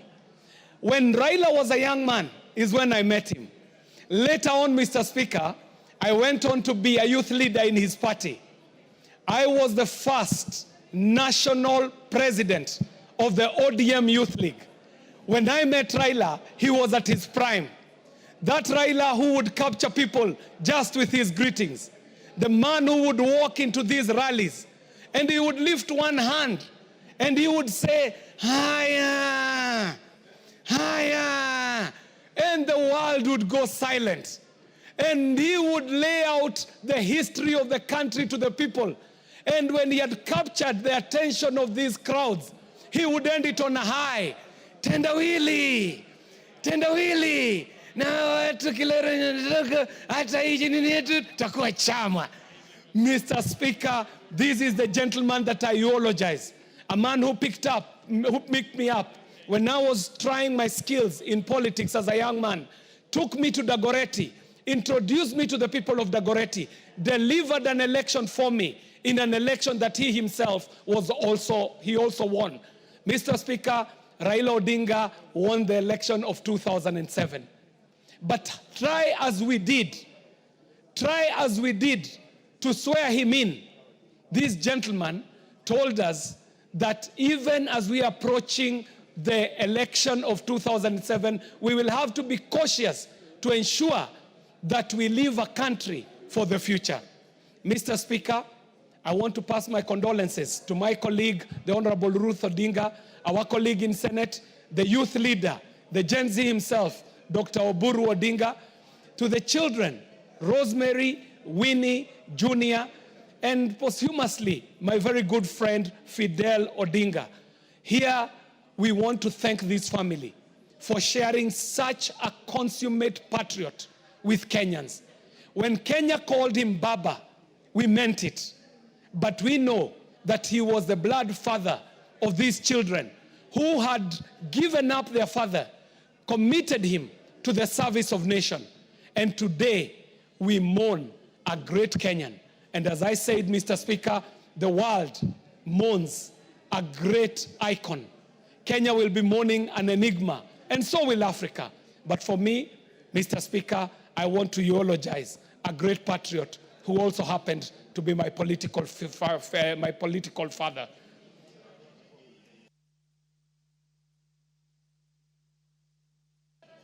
Raila Odinga is dead. Long live Baba. Haya! Haya! Thank you. Haya! Tendawili! Tendawili! Tendawili! Tendawili! Tunasema hiyo mambo yote iko sawa, hata kama Raila ameondoka, rais Baba ataishi milele. Iko sawa. Thank you. Thank you. The member for Butula. Thank you, Honorable Speaker. I stand here on behalf of my family, my great people of Butula, and the entire ODM fraternity to eulogize a great leader of this nation. Honorable Speaker, the late Raila was a father, was a leader, and he did guide some of us very well. Mr. Speaker, I first got into contact with the late Raila when he was the Minister for Roads and Public Works. That time I was in Treasury, Mr. Speaker, and he used to call me to give him certain information that he needed to enable him carry out his work as a minister in the ministry. Honorable Speaker, our relationship went on, and when I reached my retirement, Honorable Raila called me to his office and asked me if I could join the ODM party. So on my retirement, Honorable Speaker, I joined the ODM party through the advice of the late Honorable Raila Amolo Odinga. Honorable Speaker, Raila has helped us, the people of Butula, to get development. Any project that has been successful in my constituency, Raila's hand can be seen. Particularly when we were to get a road to be tarmacked. By that time, he was the Minister for Transport. He confirmed to me that he will make sure our road is tarmacked. By then, I was still in the office. So from there, he was very close. He was asking anything that we want in Butula, we give him, and for sure, he has helped us a lot to get the development, not only in Butula, but also in the entire Busia County. Honorable Speaker, the late Raila will be remembered dearly by the people of Butula and the people of Busia. Anytime there was arrangement for Honorable Raila to come to Busia, people came out in big numbers. Everybody wanted to be close to him. And he was calm, he addressed people, and everybody was happy with his guidance, his advice, and he always told people, be peaceful and work hard. So he made us work hard for the benefit of our people of Butula.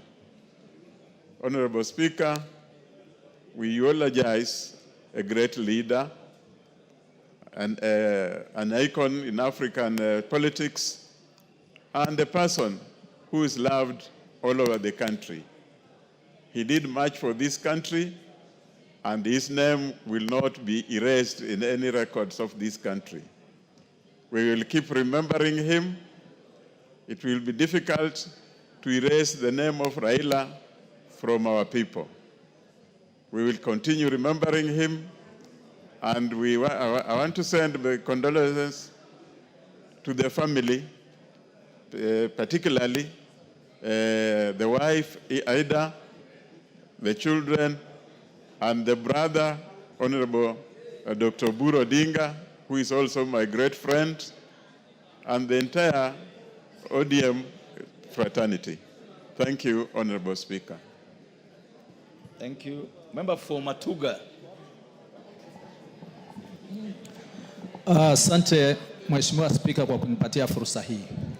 Niruhusu kwanza nianze na aya ya Quran tukufu sura Al-Imran aya ya 185 inayosema kulu nafsi zaikatul maut, kwamba kila nafsi iliyoko hai itaionja mauti.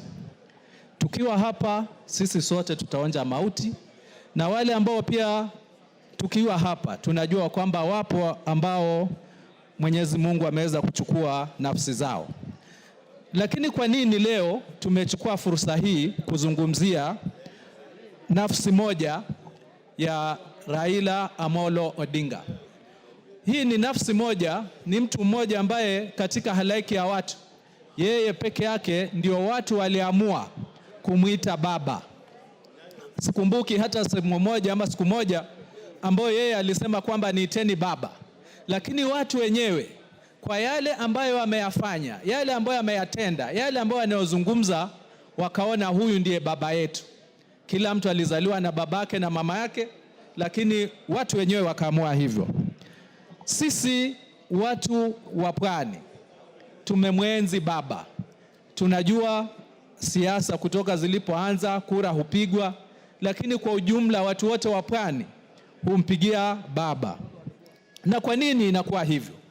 Inakuwa hivyo kwa sababu baba Raila Amolo Odinga amekuwa akizungumza sauti ya wanyonge. Alikuwa akizungumzia maonevu ambayo watu wa Pwani kwa ujumla wamepitia kabla ya uhuru na baada ya uhuru. Alikuwa akizungumzia masuala ya mashamba. Alikuwa akizungumzia masuala ya ajira kwa wale watu ambao huwa hawapati nafasi za kupanda ngazi za juu. Kwa hivyo kwa watu wa Pwani kwa ujumla na kwa Wakenya wengi, walikuwa ndio sauti ya wanyonge, kwamba baba akisema amewazungumzia watu wengi. Na ndio maana kumbukumbu zinasema hata wakati tukitaka kubadilisha katiba kwa mara ya kwanza na yeye akakataa, watu wengi walisema vile baba amesoma, sisi hatuna haja ya kusoma, moja kwa moja pia sisi tunakataa. Mheshimiwa Spika, miezi miwili iliyopita tukiwa tunapeana mradi pale wa umeme na Mheshimiwa Waziri Wandai, tukiendelea na hizo sherehe, Waziri Wandai aliweza kunong'onezea kwamba nimepigiwa simu na baba akiniambia kwamba katika eneo lako bunge kuna shule ambayo imetajwa Jaramogi Oginga, na ameniamrisha kwamba kabla nitoke Matuga niende kuiona hii shule. Baada ya hiyo sherehe tuliambatana na waziri mpaka kule sehemu ya Mazumalume ambayo hii shule ipo, ambayo nimeweza kuijenga kupitia mfuko wa NGCDF. Lakini kuna historia kwa nini hii shule imejengwa pale. Mzee marehemu bila shaka, ambaye babake alikuwa katika wale watu ambao alipigania uhuru, aliwahi kukaa na baba yake baba Raila Amolo Odinga, mwenda zake Jaramogi, mpaka kukaa nyumbani kwake Simba Na hapo basi akasema mimi kabla nife nitapeana eka 10 ili kujengwe shule na itajwe Jaramogi Oginga Odinga. Na tulipofika pale, baada ya kuiona, waziri wa ndai akazungumza na baba na akamwambia baba alikuwa amemwamrisha kati ya yale madarasa mawili ambayo nitaongezea hii shule, yeye pia atapeana pesa kutoka kwa mfuko wake ili ile shule iweze kuimarika. Baba ameenda, lakini nina imani kwa sababu waziri wa ndai yupo, bado hiyo ahadi itatekelezwa. Na huo ndio upendo wa baba ambao alikuwa nao kwa wananchi wa Kenya, wananchi wanyonge, kuwapenda bila kuwabagua. Na ndio maana watu wa pwani wakawa wakati wowote wanasimama na yeye bila ya vishawishi, ila tu kwa sababu ya sauti wake na moyo wake mkunjufu. Kwa niaba yangu na watu wa Matuga na familia yangu natoa rambirambi. Mwenyezi Mungu aweze kuangalia roho yake kwa huruma kulingana na matendo yake mema aliyoyafanya. Asante Mheshimiwa Spika. Asante. Honorable Dorothy Ikiara.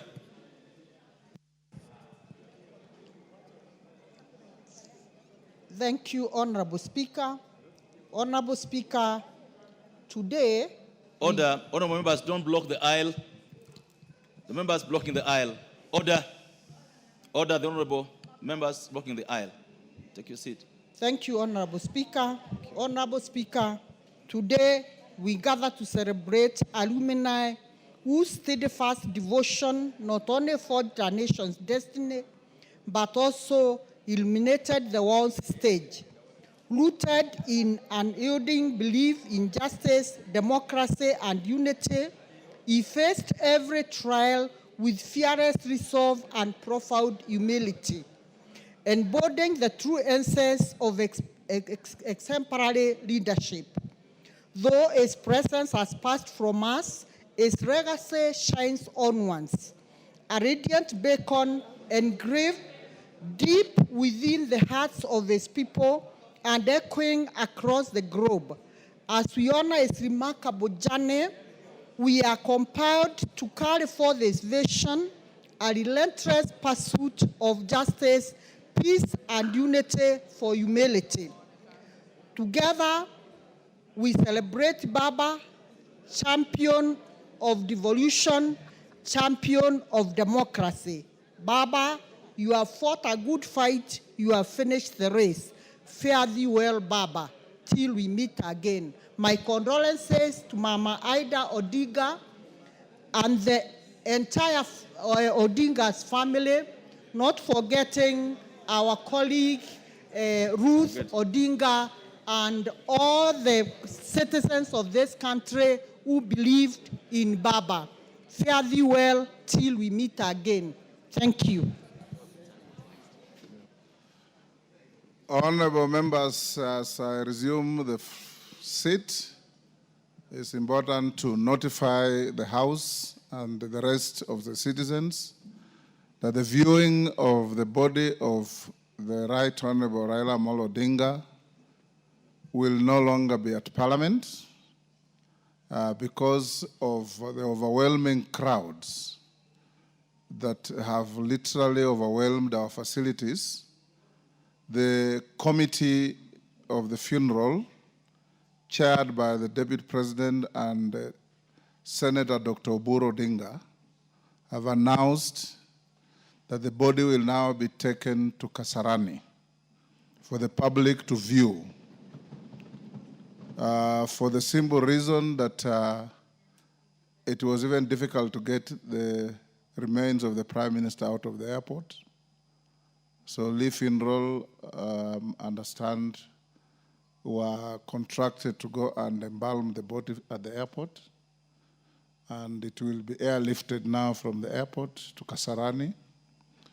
And those of you, particularly Nairobi MPs, please take the responsibility as much as you possibly can to inform your constituents that they can slowly snake to Kasarani to go and view the body. Nyayo Stadium could not be an alternative because it's being prepared for the state funeral tomorrow. So let's go on with our debate. Any one of you who will want to go and view the body after I've spoken, you can also snake through to Kasarani. But tomorrow, like I informed you, the clerk and our protocol team are preparing to have sitting space for each and every one of you at the stadium tomorrow to join the proceedings for the state funeral. I'm told the next speaker was the member for Tarbo. Yes. Is he in the house?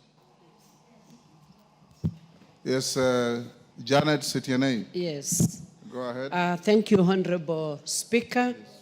I wish on behalf of my family and the people of Tarbo to pass my condolences to Mama Ida, the children, our colleagues, Honorable Ruth and Senator Oburu, and the entire Raila family. I wish to give my tribute to Honorable Raila Amolo, Right Honorable Raila Amolo Odinga, alias Baba. He was the icon of democracy, peace, and stability. He was a charismatic leader and a statesman. The first time I met Right Honorable Raila Amolo Odinga was at Wilson Airport. And I stood to introduce myself to him, and I was surprised when he shoved me down and said, "I know you are the member of parliament of Tarbo." And I was very surprised because I didn't know that he actually knows many of the leaders. I wish to say he was a charismatic leader, and he is one of the people that fought for democracy in this country. I wish also, as I mourn him today, I wish to call upon all Kenyans to remember that they are the people that fought for democracy in this country, and therefore, as we remain, we pray for him as he rests in peace, and may we remember as Kenyans that this country is larger or bigger than all of us, and may we maintain peace and stability in this country, and may his soul rest in eternal peace. Thank you, Honorable Speaker.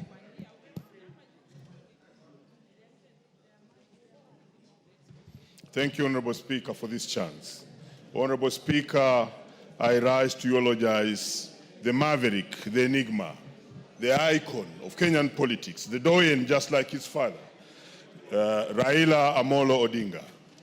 Raila Amolo Odinga can be remembered for many things, but I want to say I personally remember him for his honesty. He was a very honest politician. He was a politician who would not lie to you. If you are asking something and you can't get it, Raila Amolo Odinga will tell you that he's unable to give you that one, but you can get the alternative. I remember vividly when I vied in 2017 and had wanted to be in the ODM party. And my local ODM chairman, Sebetio Sabwa, brought me to Nairobi at Capitol Hill. And at Capitol Hill, we met Raila Amolo Odinga. And he actually believed I could make it. But back at home, there was leadership within the party that did not think so. And therefore, what he did was to make a public call and put it on speaker. And in front of Sebeto Sabo and others, the people who did not want me to be in the party said, "We don't want Omboko." And when the discussion ended, Raila told me, "You have heard, so you can see what to do." And that's how I left. Very honest person.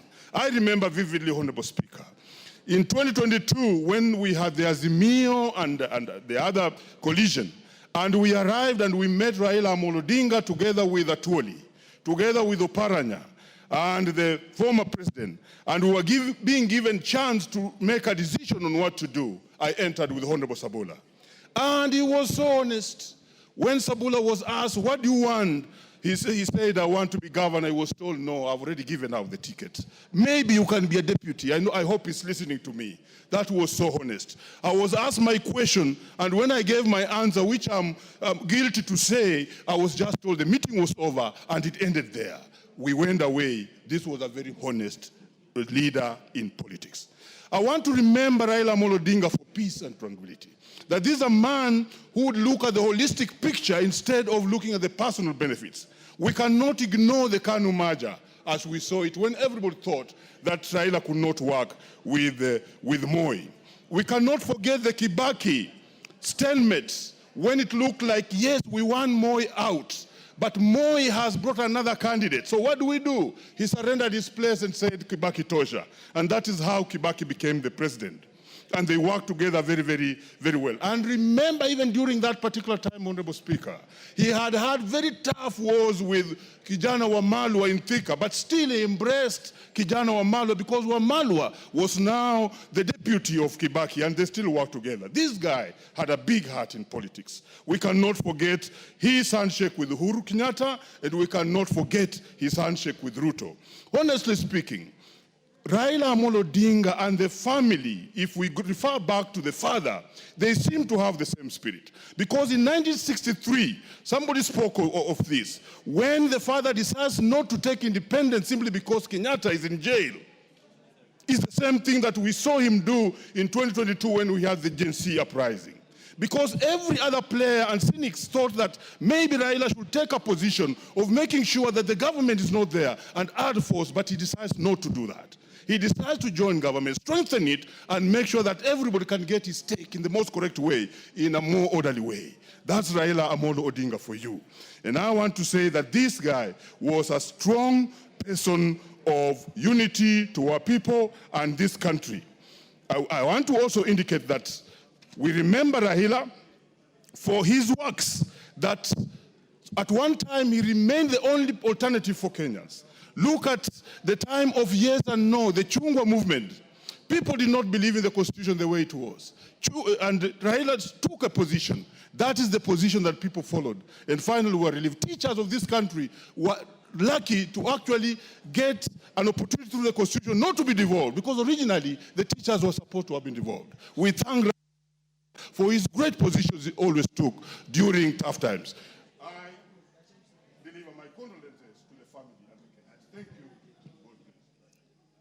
Thank you. The next in line is member from Sambweni. Asante sana Mheshimiwa Spika kwa kunipatia hii nafasi ili na mimi nitoe rambirambi na pole zangu. Basi kwa niaba yangu mimi mwenyewe na familia na kwa niaba ya watu wa Msambweni nataka kutoa rambirambi na pole zetu kwa familia ya Mheshimiwa Raila Amolo Odinga. Mheshimiwa Spika, Mheshimiwa Raila Amolo Odinga atakumbukwa kuwa mstari wa mbele katika kupigania demokrasia na kutetea haki za Wakenya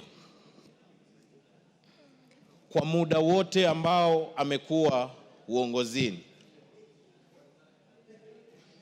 Matunda tunayojivunia hadi leo na kuendelea.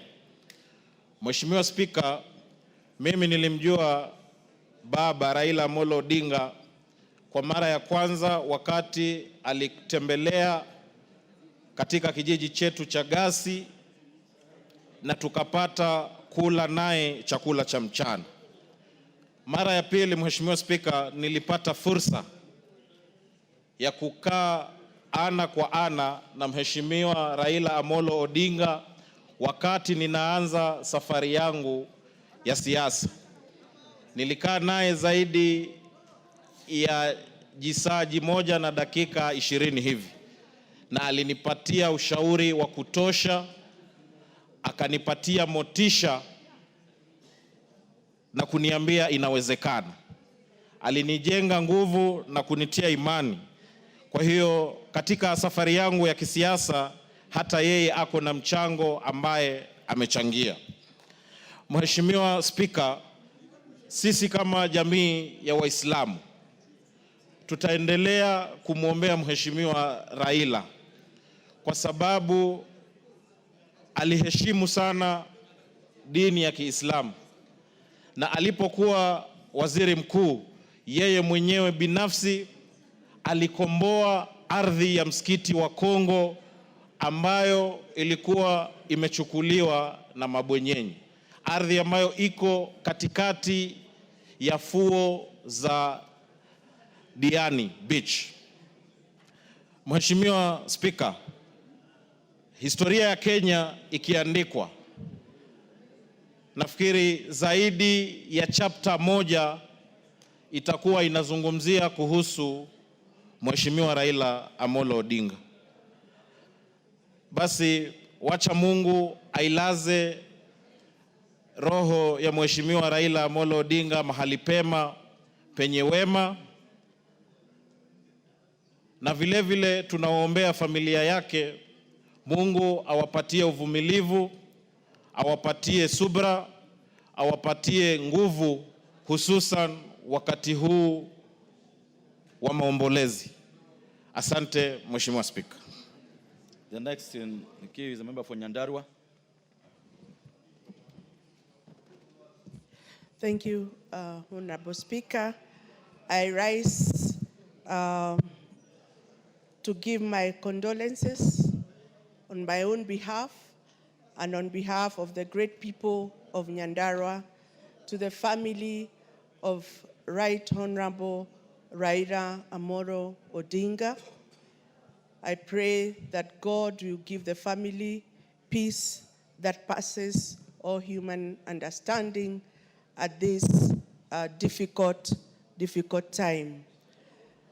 Raila Amolo Odinga was a fighter.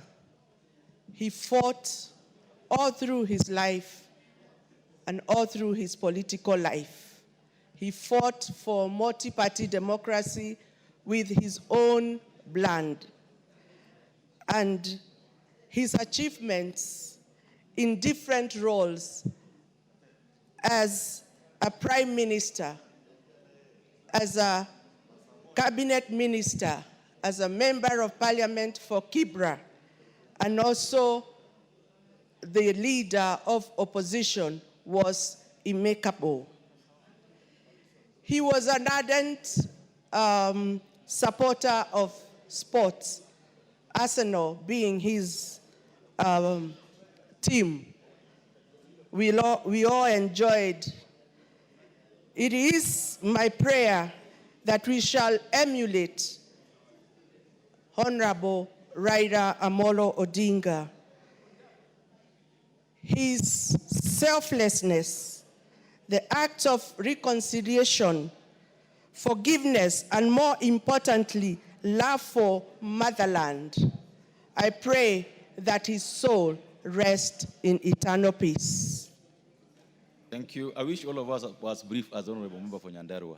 Then we'll get some more of us, The next in line is a member for Nyaribari Chache Masaba. Nyaribari Masaba, Honorable Manduku. Thank you, Mr. Speaker. Cowards die many times before their death. But for my party leader, Raila Odinga, to die in a far-away land just confirms the timeless creed that this is not our home, we're just passing through. Many words have been used to describe Raila Amolo Odinga, but the best adjectives were those that were read out by His Excellency the President in describing the enigma. How I wish those of us seated here will one day be described in a similar manner when we die, because of the contribution that we will have made to this nation. I was very privileged to meet Honorable Raila Odinga way back in 1994 when I was a student at the university, and I served as a delegate of the Ford Kenya party. Later on, I became his personal architect, and we built many houses with him. But the most important thing that we built was a friendship that lived to this day. I served, and I continue serving, in his party as member representing Nyaribari Masaba. And all these days, I've sat at his feet and learned many a great deal. I want to inform the House that even in his death, we were planning to launch, in conjunction with the National Museums of Kenya, phase 2 of the Jaramogi Oginga Odinga Mausoleum, where he had tasked me to put together a team of architects and engineers so that when he came back from India, we would visit the site and break the ground. I hope that that project, which was pet in his mind, would soon come to fruition. To Mama Ida Odinga, I want to tell you that you still remain our mother. Together with your children, we shall support you and we continue loving you. To all the family of Jaramogi, and by extension, the Luo fraternity, I pass my condolences on behalf of the people of Nyaribari Masaba and the Kisii County. May the Enigma's soul rest in eternal peace. Thank you, Mr. Speaker. Thank you. The next one is member for Mandera South, Honorable Abdul Haro.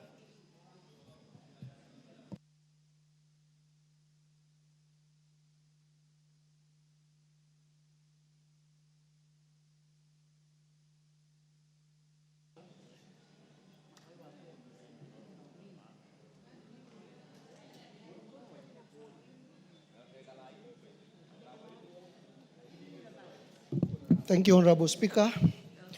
I stand here this morning to join my fellow colleagues in mourning a great icon, a great statesman, and a great son of this country.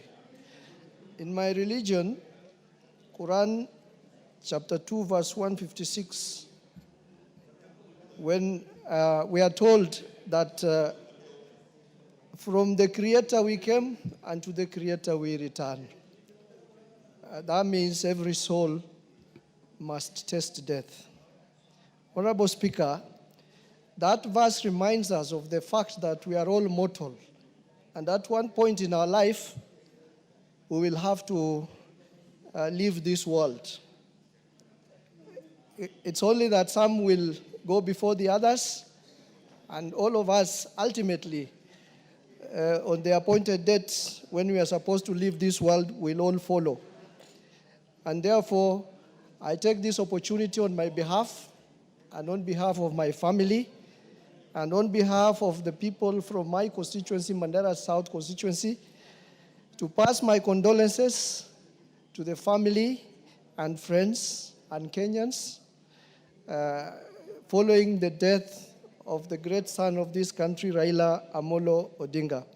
Honorable Speaker, a lot of words have been said here to describe the greatness of Honorable Raila Amolo Odinga. One of our members said he's our Mandela. And I'll only add that he's not just our Mandela, but Honorable Raila Odinga is our Mandela, our Mahatma Gandhi, and our Martin Luther King and Malcolm X combined. Honorable Speaker, Honorable Raila Odinga is our great hero. He's a great Pan-Africanist and is a global icon, a champion of reforms, a champion of human rights, a champion of the rights of the common man. Honorable Speaker, we all know the biggest base Honorable Raila has today before his death was Kibera, which is one of the largest slums in East and Central Africa, which means he has always fought for the rights and for the welfare of the people who are at the lowest bottom of the pyramid. Honorable Speaker,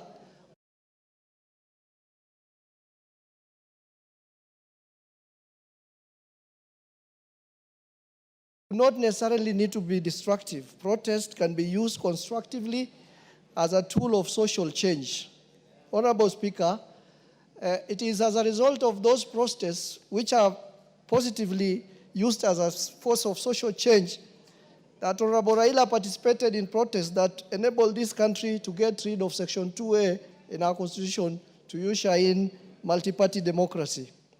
Honorable Speaker was crucial in the IPPG package of reforms, which were reforms for legal, administrative, and constitutional reforms at a time when this country was going through very difficult times. Honorable Raila was also instrumental in the Constitution of Kenya 2010, which ushered in devolution. Honorable Speaker, I will crown it all or end my eulogy by reminding us of the first stanza of our national anthem, which says, "O God of all creation, bless this land and nation, justice be our shield and defender, may we dwell in unity, peace, and liberty." That stanza alone describes the legacy of Honorable Raila Amolo Odinga. Yes, indeed, Raila Amolo Odinga, the king, is dead, but Baba lives on. Thank you, Honorable Speaker. Next is member for Marakwet East. Thank you, Mr. Speaker, for giving me this opportunity to eulogize our former Prime Minister, the Honorable Raila Amolo Odinga. Mr. Speaker, the political space we are enjoying today as members of Parliament here, and even those who to come after us, Mr. Speaker, is attributed greatly to the late Honorable Raila Amolo Odinga. Mr. Speaker, the Honorable Odinga, Mr. Speaker, is remembered as a true democrat. Mr. Speaker, he fought for the liberation of this country during the one-party rule. The Honorable Odinga, Mr. Speaker, is the real architect and the father of our new Constitution of 2010, which has given us many freedoms, Mr. Speaker, which were not there before. Speaker, on behalf of the people of Marakwet East, my own behalf and my family, I want to send my condolences to the family of Raila Amolo Odinga and his family, the friends, and also the ODM family. Mr. Speaker, we have lost a great man, a mentor who has mentored many of us, Mr. Speaker, including his own or our own President, William Ruto, who once said he was a student of Raila Amolo Odinga. Mr. Speaker, Mr. Odinga is a man who has stood for the country in many occasions. Mr. Speaker, when the country was at the brink of almost a civil war or ethnic clashes in 2007, the Right Honorable Raila Odinga, Mr. Speaker, sacrificed his ambitions for the sake of the country. He joined hands with the late Mwai Kibaki for the sake of peace of our nation. Mr. Speaker, we have seen the Honorable Raila shaking hands with the Honorable Uhuru Kenyatta after the 2003 2013 general election. And the same also with the Honorable William Ruto. Mr. Speaker, we are mourning a great man. It is a big loss to our country as Kenyans, and also, Mr. Speaker, the Honorable Raila was a true Pan-Africanist. He stood across Africa, Mr. Speaker, and his political shadow cast across Africa, Mr. Speaker. Mr. Speaker, we want to call upon Kenyans. I know it is really very overwhelming. We have seen many Kenyans, they have gone to JKIA to receive him. Many Kenyans outside here in Parliament, Mr. Speaker. We want to ask our followers, our constituents, we want to ask Kenyans that let's mourn our hero in peace. Mr. Speaker, for us who were young at that time, when the Honorable Raila was a member of Parliament in this House, he inspired many of us because, especially when he was a Prime Minister and answering questions every Wednesday in this House, Mr. Speaker, how he was tackling those questions which is affecting Kenyans. Mr. Speaker, I just want to say we are going to miss the Honorable Raila, and may his soul rest in peace. Thank you, Mr. Speaker. Thank you. The member from Emuru Adikir. Thank you, Mr. Speaker, for also allowing me this rare opportunity, Mr. Speaker, to eulogize our friend, our father, our great man, a man whose figure stood like that of a nation. Mr. Speaker, this gentleman who is lying today and who we are eulogizing today was a true enigma. He was a true icon. He was a true fighter for democracy, for constitutional change. Mr. Speaker, I will name all that I know, and all that I know, and all that we know is incomparable to this man who we are eulogizing today, the man Raila Amolo Odinga. Mr. Speaker, Raila Amolo Odinga is synonymous with courage, resilience, and unwavering dedication to the people of this country. Many people have talked about so many things about the great Prime Minister, that he dedicated almost 80% of his life to this country, Mr. Speaker. I think it is only maybe 20% that he dedicated to his personal life. Today, Mr. Speaker, we don't know how to say or what we can say or what we can think that can be enough to eulogize this man. I personally knew the Prime Minister in 2006 when I first started preparing to contest for the Kilgoris constituency seat, and that is when I met him. He took my hand, and from that time, Mr. Speaker, I never looked back. I worked with him. He taught me so many things. He changed my political course. He inspired me. He made me literally what I am today, Mr. Speaker. Raila Amolo Odinga was my great friend. I contested, I lost, I recontested in a by-election, which of course we also lost, but he stood with me, Mr. Speaker. I remember he had even persuaded to nominate me to this House, Mr. Speaker, a position I declined because of the political temperatures in our constituency at that time. Mr. Speaker, later on, Mr. Speaker, he also appointed me or nominated me to the position of Chair, Poverty Eradication Commission, Mr. Speaker, because of the true friendship and the true patriotism that he had.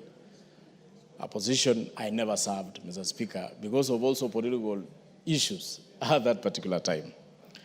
Mr. Speaker, I stood with this gentleman. And even when I was doing my studies, when I was doing masters at the University of Nairobi, Mr. Speaker, he paid for my fees. He nurtured me. He taught me so many things. Mr. Speaker, I also remember when I was getting married, Mr. Speaker, though it was later in my life, he came. Even despite the temperatures at that particular time, Mr. Speaker, in the Great Rift, he came. And I remember him flying that fly whisk over my head and my wife while we were tying the knot, Mr. Speaker. Raila was my great friend. I want to say, Mr. Speaker, that even as we are remembering this great man, we must remember this country, what this country has gone through, the stages of democracy, elections which have taken place in this country, the names we had even given this gentleman when he was still alive. Today we want to say, Raila Amolo Odinga, may your soul rest in peace. May your family also get peace, even at this time. Because I know, the Speaker, many a times when Raila was alive, when he was contesting, when he lost, and all that, even the family went through so many tribulations. And I believe, even as we rest this gentleman today, the family will also find peace. and our country will also find that happiness which Raila fought for. I'm grateful, Mr. Speaker, that I'm a product of this great gentleman. I say, Mheshimiwa Raila Amolo Odinga, go well. We will join you at some point. Thank you. Thank you. Member for Laikipia West, the Honorable Wachira Karani. Thank you, Mr. Speaker, for giving me this opportunity to also send my condolences to the family of the late Honorable Raila Amolo Odinga. This is a gentleman I really admired. I must admit I have never voted for him, but he's a gentleman I admire. Mr. Speaker, I've vied for 5 consecutive times, starting 2002, 2007, 2013, 2017, and 2022. I've won twice. I've lost 3 times. When I last lost in 2017, I nearly went to depression. But I remembered this gentleman, that he has lost so many times, but he is ever joyful. So he encouraged me for his resilience, and that gave me a lot of encouragement. He was also a lover of sports. I remember in the last concluded CHAN games, I could see Honorable Raila Odinga attending to all the matches that were being played. Even with his advanced age, he would go there very early and remain there until the matches are over. It is for that love for sports that I'm proposing that the newly built Taranta Hera Stadium in Dagoretti be named after Honorable Raila Odinga and be named Raila Odinga Stadium, so that his name can be remembered for very long. Finally, eternal rest grant unto him, O Lord, and let perpetual light shine upon him. May he rest in peace. Thank you. Well said and very well briefed, very brief and to the point. That'll do well. Member for Mavoko.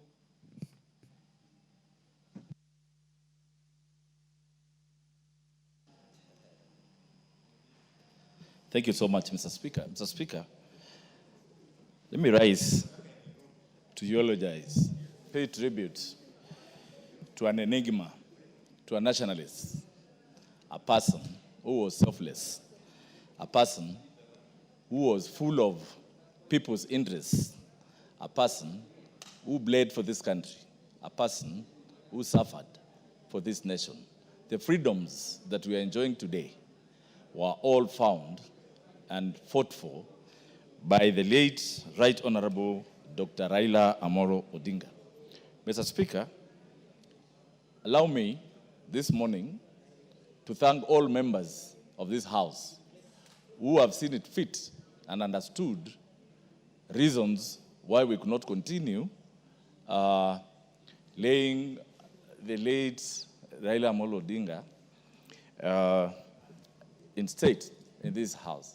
The love that his people have shown. Mr. Speaker, starting from the airport, you saw how the mourners went even to the aeroplane that was carrying the remains of the late Raila Amolo Odinga. Coming here to Parliament, we had to make a quick decision, which all of you've understood. You saw the way the crowds were building up outside there, and of course, it was going to pose a big threat to this House. So I want to thank you for understanding. But however, allow me, Mr. Speaker, to say Raila Amolo Odinga is one of the people that myself and the people of Mavoko loved. In fact, I want to tell this House, all the final campaigns of 2013, 2017, 2022, the final rallies were done in Athi River and Mlolongo, and they were mammoth. In fact, even himself used to tell me, Mheshimiwa Mavoko, mimi napenda Mavoko. So, on behalf of the people of Mavoko, I want to bring our heartfelt condolences to the family of the late Raila Amolo Odinga, Mama Aida and children. I know the burden is not yours alone, it's for all of us. Right now, it is known my party leader, Dr. Stephen Kalonzo Musyoka, has stood with Raila Amolo Odinga from 2013, 2017, and 2022. We were there, even despite him not being the running mate. We have supported him. We have always seen Raila as our father. We have seen him as our party leader. And indeed, when we come to this house, from CORD to Azimio to NASA, we've all rallied behind him. And I have seen his true leadership. In fact, it's important for this house to know I am Commissioner Courtesy, the late Raila Amolo Odinga, and my party leader. He is a man who convinced me, in fact, not to run for Machakos County governor, to let it go, then I come to Parliament. And that shows you how he had good negotiating skills, and Raila will never get annoyed at you. He will tell you the truth. He will advise you which position to run for. And I think it all ended up very well. We have seen him in such negotiations through the handshakes he has done with all the presidents that he's done, including Moi, who was seen as one of the most rigid leaders in Africa. But Raila Amolo Odinga cracked him, and he joined KANU at a time when KANU was the only party. We also remember Raila for fighting for multi-party democracy in this country. We will remember him forever for even being the first minister of housing, roads and housing, having designed the southern and northern bypasses in this country. Mr. Speaker, this country, Africa, and the world has lost a hero, a hero, a hero. May his soul rest in eternal peace. Go well, go well. We'll meet again. Thank you, Mr. Speaker. The honorable member for Uriri, followed by the member for Mara. Member for Uriri, the member for Mara. In that order, then the next one on the board is the member for Endabess. It is going to be like that. That's what the way it's going to be, the way it is. When you get your chance, when your chance comes, you're going to get a chance. Mm-hmm. Thank you, Mr. Speaker. Indeed, today is like from yesterday. The country is in mourning. I have a written tribute, and Mr. Speaker, you'll allow me to quickly run through it. Today, Kenya bows its head in sorrow and pride. Raila Amolo Odinga has rested. A mighty chapter of our national story has closed. Yet in grief, we rise to salute a man whose life gave meaning to courage, resilience, and faith in our republic.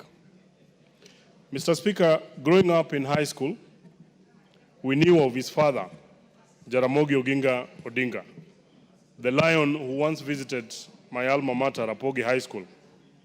The people lined by the roadside to catch a glimpse of that great man, as they would during that time for President Moi. When Jaramogi died, our parents, our community were anxious of what would become of the community. Then emerged his son, Raila. His name became a byword, a household name, the only name everyone spoke. At the university, he emboldened a generation. He gave us the courage to question power. Among our students, there was a common word whenever injustice or whatever we thought was injustice, you'd hear the word "onge" to mean no, was whispered during campus protests. It was enough to stiffen the administration. They knew we would not back down because Raila had our back. He symbolized defiance in service of justice. He was detained without trial, tortured in the dark cells, yet he walked out preaching peace. He carried no bitterness, only conviction that Kenya must be better. He used his suffering to build bridges where others have built walls or would have built walls even then. I first met him around 2013 during his presidential campaign launch. I caught the political bug then. He urged us, the young people, to throw our hearts in the ring. I did. I ran for Migori County Governor during that time. I was unsuccessful. But it lit a fire that still burns. Unlike modern day politicians, Mr. Speaker, who mobilize their followers with tokens and money, Raila gave no handouts. People followed him naturally. They followed the force of his ideas, his sacrifice, and his belief that freedom was a sacred duty. When I later ran for Member of Parliament of Uriri, people told me that for you to get the ODM ticket, you had to pay money. But when I won the nominations, my opponent then took me to the tribunal. He called me a relatively unknown candidate and simply said, if you have won, you get the ticket. I didn't pay a coin. That was Raila. Fair, principled, and allergic to injustice, even in small things. We had our moments after the 2022 elections. I was among the members of the Orange Democratic Party who chose to work with President Ruto. At one point, he invited me for a one-on-one, and he told me, Mheshimiwa Nyamita, the difference between us is that I've been your age, but you've not been my age. He smiled and added, but there are things happening now that did not happen when I was your age. So we must consult both ways. That humility coming from a man who had faced prison, betrayal, and stolen victories taught me that leadership is not about winning arguments, but keeping bridges open. He believed peace was patriotic. He separated the office he sought from the well-being of the country. That is why, even when he believed his victory was stolen, he always made peace. He did it with Moi, he did it with Kibaki, with Uhuru, and even lately with Ruto. He understood that Kenya was always bigger than Raila Odinga. Mr. Speaker, we will add you 30 seconds to wind up. Mr. Speaker, Raila told us nobody can stop reggae. Today, that is not a slogan, it is a sermon. The music must go on. We will make it play through unity, fairness, and courage to speak the truth without malice. Baba is gone. Long live Baba. Thank you.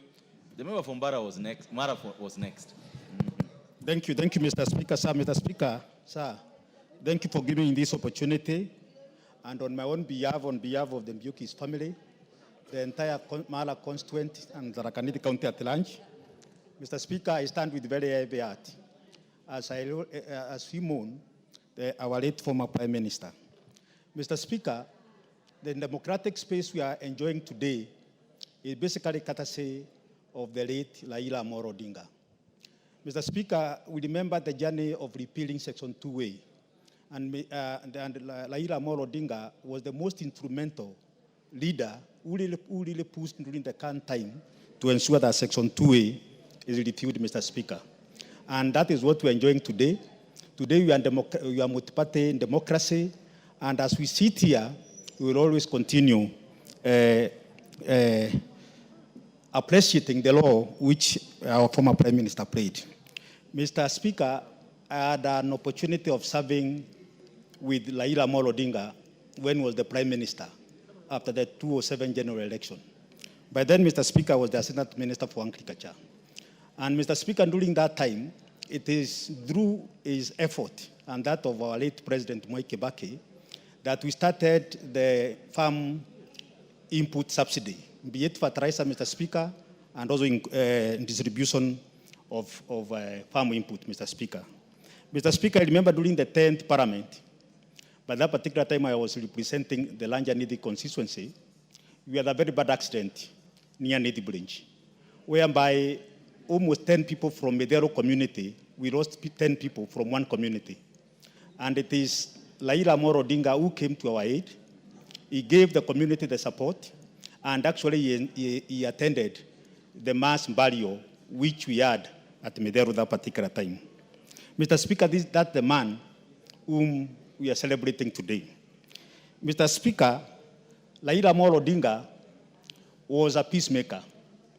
Even after several contentious elections from 2007, where he had an handshake with Mwai Kibaki and he became the Prime Minister, come 2013, Mr. Speaker, he still had an handshake with Uhuru Kenyatta in 2017.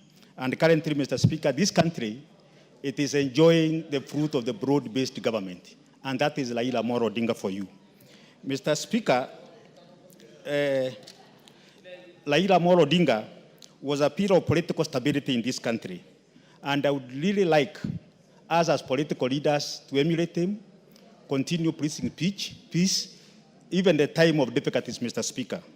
His ability to build bridges among bridges in political divide, Mr. Speaker, is what actually, Mr. Speaker, should be able to guide us. Even under extremely very difficult circumstances, Mr. Speaker, we have seen the late Raila Amolo Odinga coming up in a very powerful way. Mr. Speaker, Raila Amolo Odinga has been standing for the peace of this country, even under the extreme circumstances, especially after the Gen Z revolution, Mr. Speaker. Gen Z came, Raila Amolo Odinga could have taken advantage of that situation and continue being on the other side of the divide. But he decided to have an handshake with His Excellency, the President William Ruto, and the country has been able to stabilize. And up to and including today, Mr. Speaker, we have seen other leaders, other political party leaders also joining hands with His Excellency, the President, so that this country can be able to go far, Mr. Speaker. Mr. Speaker, I wish on my own behalf once again to continue praying for Raila Amolo Odinga and his family. And more so, we put Mama Aida Odinga in prayers together with the children because it is not easy. We know they are going through a lot. And through the prayer, through our own support, the family will continue well. With those few remarks, Mr. Speaker, sir, once again, poleni kwa familia, and let's emulate all the attributes of our late Raila Amolo Odinga. I thank you, Mr. Speaker. Thank you. Member for Endebess.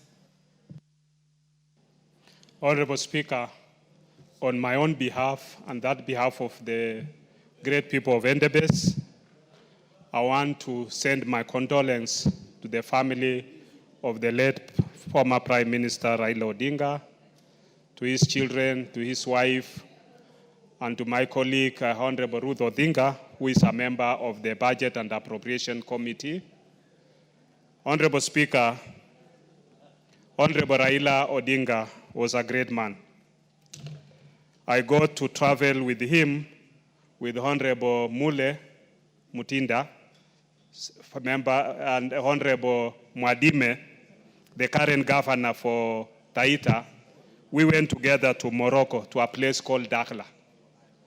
While we were there, Honorable Speaker, at one stage, you know, Kenya does not, at that time, does not support Morocco's occupation of Western Sahara. So at that time, the clerk even tried to recall us that you are joining the leader of opposition to go to a place where the government does not support. Myself and Honorable Mule and Mwadime, we decided that we'll decline that return. So we went with the Honorable Raila to Dakhla. And Honorable Speaker, he proved to us that he's a great man, because during that meeting, most of his address was for the interests of the Republic of Kenya. That was around 2015. Even when we came back after spending about 10 days together in the Western Sahara, he was on a first class. But when we landed in Dubai, he decided that he was not going to sit in the first class lounge. He was coming to sit with us in the business class, just to enjoy our company. You can recall, Honorable Speaker, that is humility. A humble guy who is of that status. Because during that meeting in Dakhla, he was the chief guest together with Reverend Jesse Jackson. And Honorable Speaker, When you look at the history of the enigma Raila Odinga, he sacrificed a lot for this country. Many people have made careers from his support. Many people have made also careers from opposing him, using his name. Today, a great man rests, Honorable Speaker.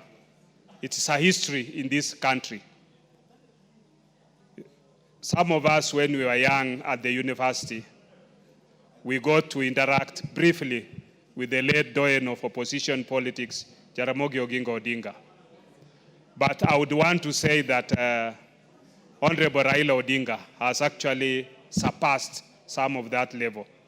He's lived beyond many expectations. A man who is humble, down to earth, and somebody who loved his country more than even his life. Fare thee well, Honorable Raila Odinga. May you live in eternal peace. Thank you, Honorable Speaker. Thank you, Honorable Sunkuli.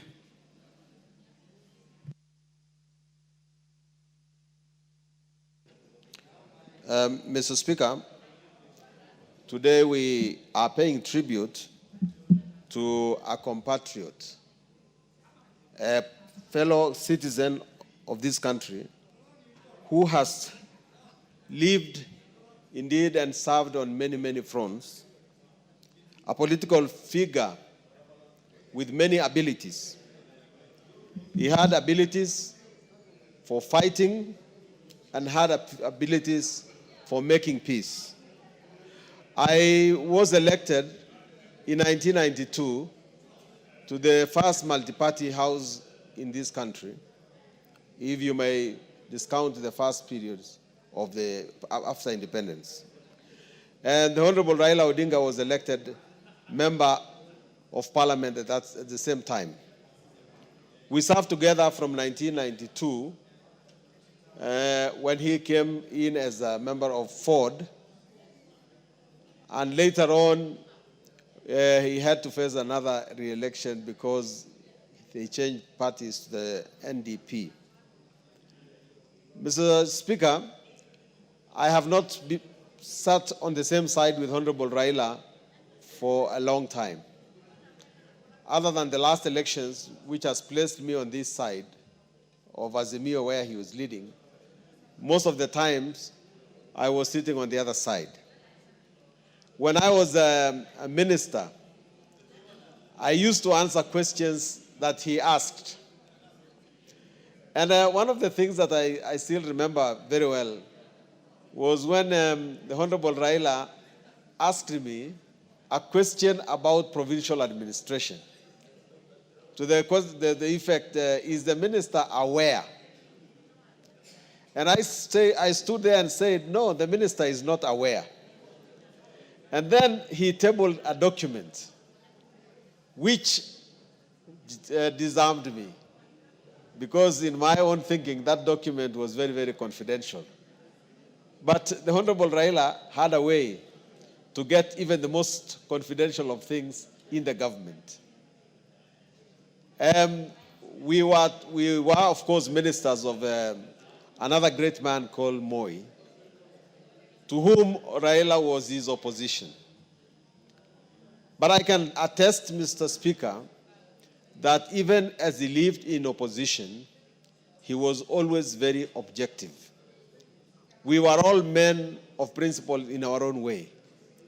But he rose to greatness mainly because of the view that he had, the kind of people he represented, the population that he represented, and the steadfastness, the persistence in coming into this house and winning elections kept him to grow higher and higher. At one point, Mr. Speaker, we joined the same political party with the Honorable Raila Amolo Odinga. He came to KANU, and of course that became the strategy that ultimately destroyed KANU. Mr. Speaker, I saw it with my own eyes because in the short time when things were good, I took the Honorable Raila Amolo Odinga to Kilgoris, to a place called Angata, to go and perform a harambe for a dormitory, which still stands up to now, a laboratory, sorry. And after that, Mr. Speaker, I tried to get him to sleep in Kilgoris. But no, that was not the only function he had. And those days were not the helicopter days of now. Raila moved on and went to Kabarak and had a very strong discussion with Moi. And within a short time, Mr. Speaker, he was our Secretary General. And when disagreement came, which I still believe was his main strategy, he moved away with a substantial number of our party people, being Saitoti, Kalonzo, and other people who we never thought would move. I don't know whether you would add me a second, So, Mr. Speaker, I was requesting for 1 more minute because it's turning red. You'll get 30 seconds more. Yes, Mr. Speaker. So, the Honorable Raila Amolo Odinga was great in many ways. Of course, he was the face of the opposition. Does that... of course, he was the face of the opposition in Kenya. But the Kenyans will always remember him for being a man who played many roles. He was on this stage. As Shakespeare says, this world is but a stage. We all have our entry as well as our exit. Now Raila came, played his many roles. He entered into the world. Unfortunately, he has to exit, like all of us have to do. Fare thee well. Kenya will miss you. Thank you. Member for Njoro.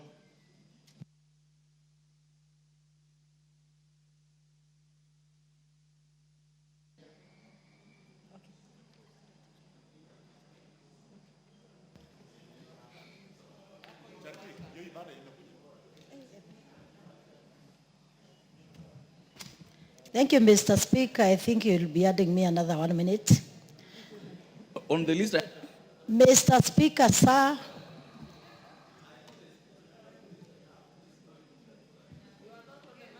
I told you this will not happen.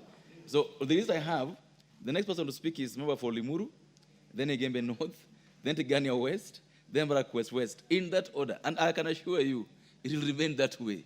Go ahead. Thank you, Mr. Speaker, sir. Allow me to join fellow Kenyans. I'm representing Njoro constituency people from Nakuru County. Allow me to give my sincere condolences for the loss of this great man, Honorable Raila Amolo Odinga. Mr. Speaker, sir, as Raila today rests, I think I remember one great thing he has done for this country is humility. He is the father of democracy in this country.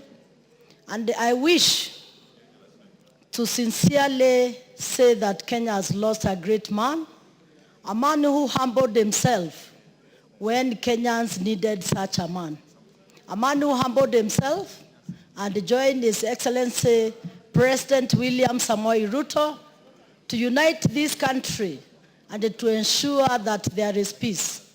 And Mr. Speaker, sir, the Bible says, blessed are the peacemakers. Today we want to remember this great man who has left this country united and the country with a lot of peace. For us to celebrate Honorable Raila today, we must celebrate him in a very special way. That he is a greater man who has made all of us to have a peaceful country up to now. I think my humble request to all Kenyans, let us celebrate this hero with a lot of peace and ensure that there's also peace, love, and unity in this country.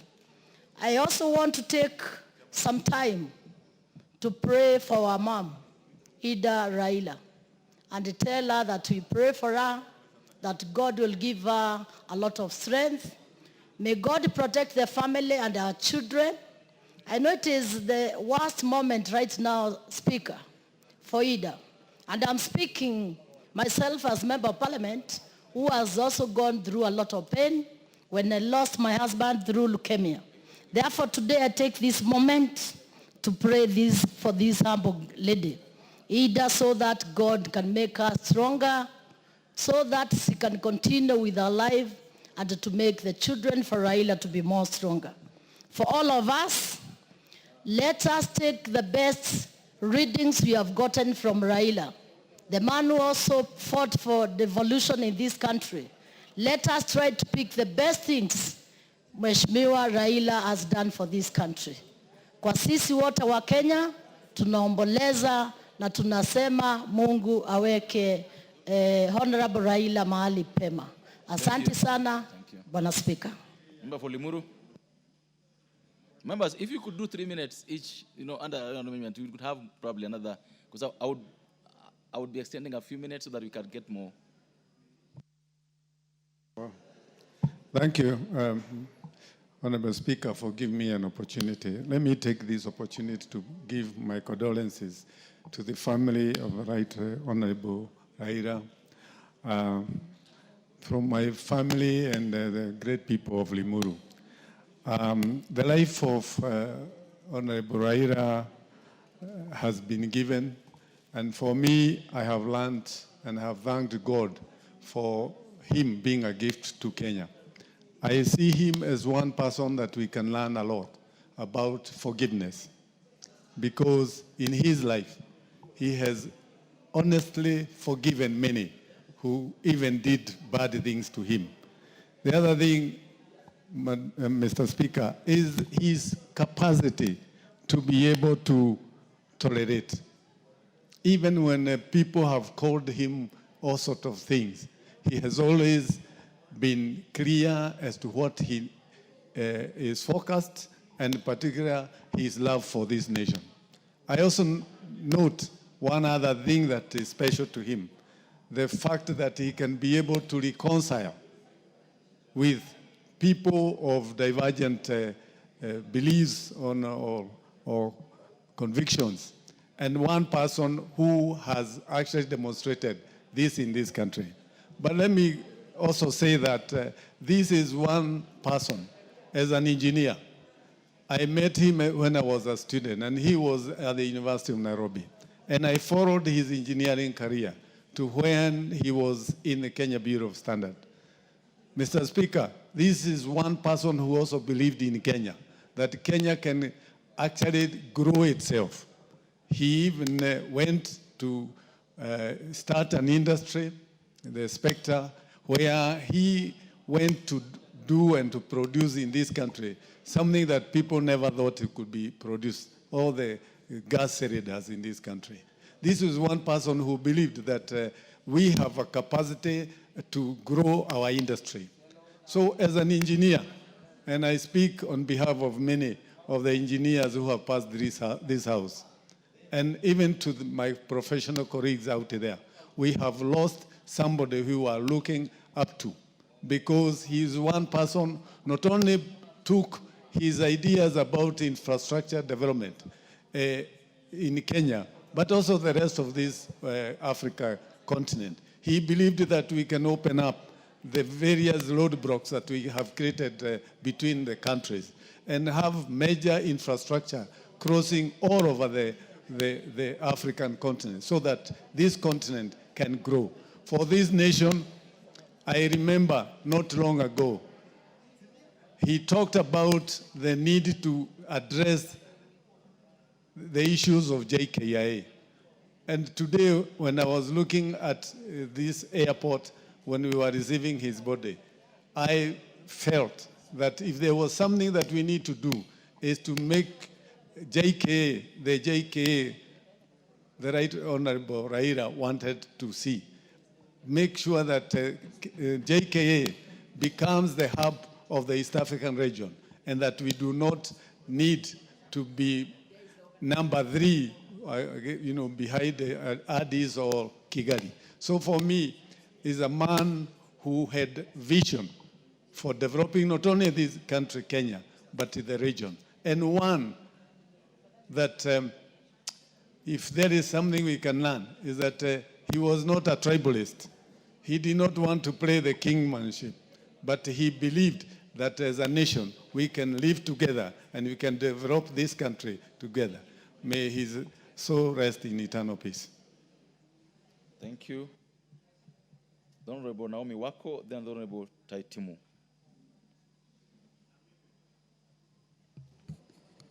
Thank you, Honorable Speaker, for giving me the opportunity to give my tribute on behalf of Marsabit people and on my own behalf. Honorable Speaker, it's a sad day because we've lost a great leader, somebody whom we have known as Baba, and many people have associated with him. Many have worked with him and known as freedom fighter, known as reformist, and also the role he played in this nation as opposition leader who had great following. Honorable Speaker, this morning I went to Jomo Kenyatta Airport just to be part of the team that will receive the body. And the crowd I saw there, I think will remain in my mind. They were very emotional, very energetic, and you could see the passion. And I said, if this is what the late Honorable Raila has built over the years, the commitment, the love, and the passion you could see on the people who are there this morning to receive the body, beside the president, the executive, the dignitaries, the common mwananchi. We had big number that was uncontrollable. That demonstrated the love that Kenyans have for the late Prime Minister. A serious politician, a very patriotic person, and demonstrated the love he had for the country by working with all the presidents. Our president, William Samoei Ruto, is the 5th president, but he has worked even with all the others, just because he cared and he cares about this great nation. He has shaped our politics. He has mentored politicians. He has sacrificed for this nation.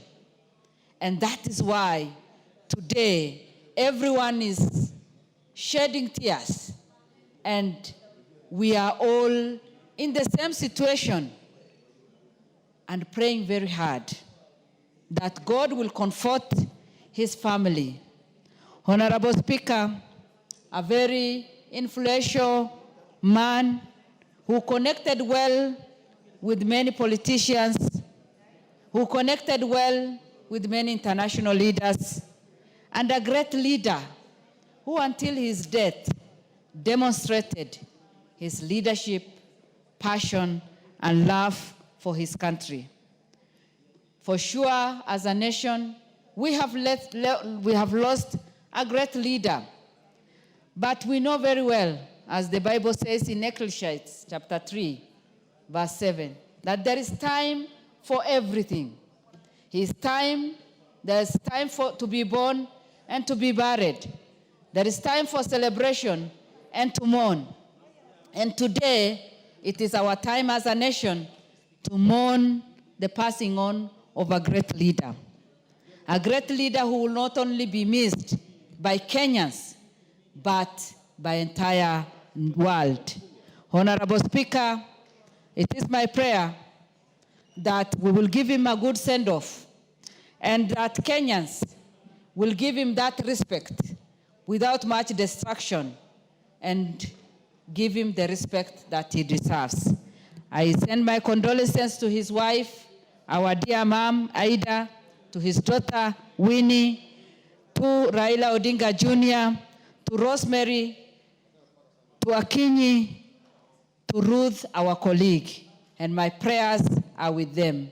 May his soul rest in peace. Thank you. Thank you. The next one on the list was Honorable Member for Igembe North, Honorable Taitumi. Thank you, Mr. Speaker. Let me take the cue on my own behalf and on behalf of the people of Igembe to tender my hearty condolences to the family of Odinga, the President, and the fellow Kenyans. Mr. Speaker, Kenya's post-independent history cannot be complete without the name of Raila. This is a person who has fought for almost the entire life to make sure that the Kenyan people enjoys the democracy that is envisioned in our constitution. Mr. Odinga has fought to make sure that devolution works in this country. Mr. Odinga's life and fight for democracy can only be equated to the life and the struggles of Nelson Rolihlahla Mandela, his struggle against Kalamba, racial segregation commonly known as apartheid in South Africa. Yesterday, Mr. Speaker, the entire country was engulfed by a dark cloud when the news of passing on of the great Kenyan, the Honorable Raila Odinga, was announced.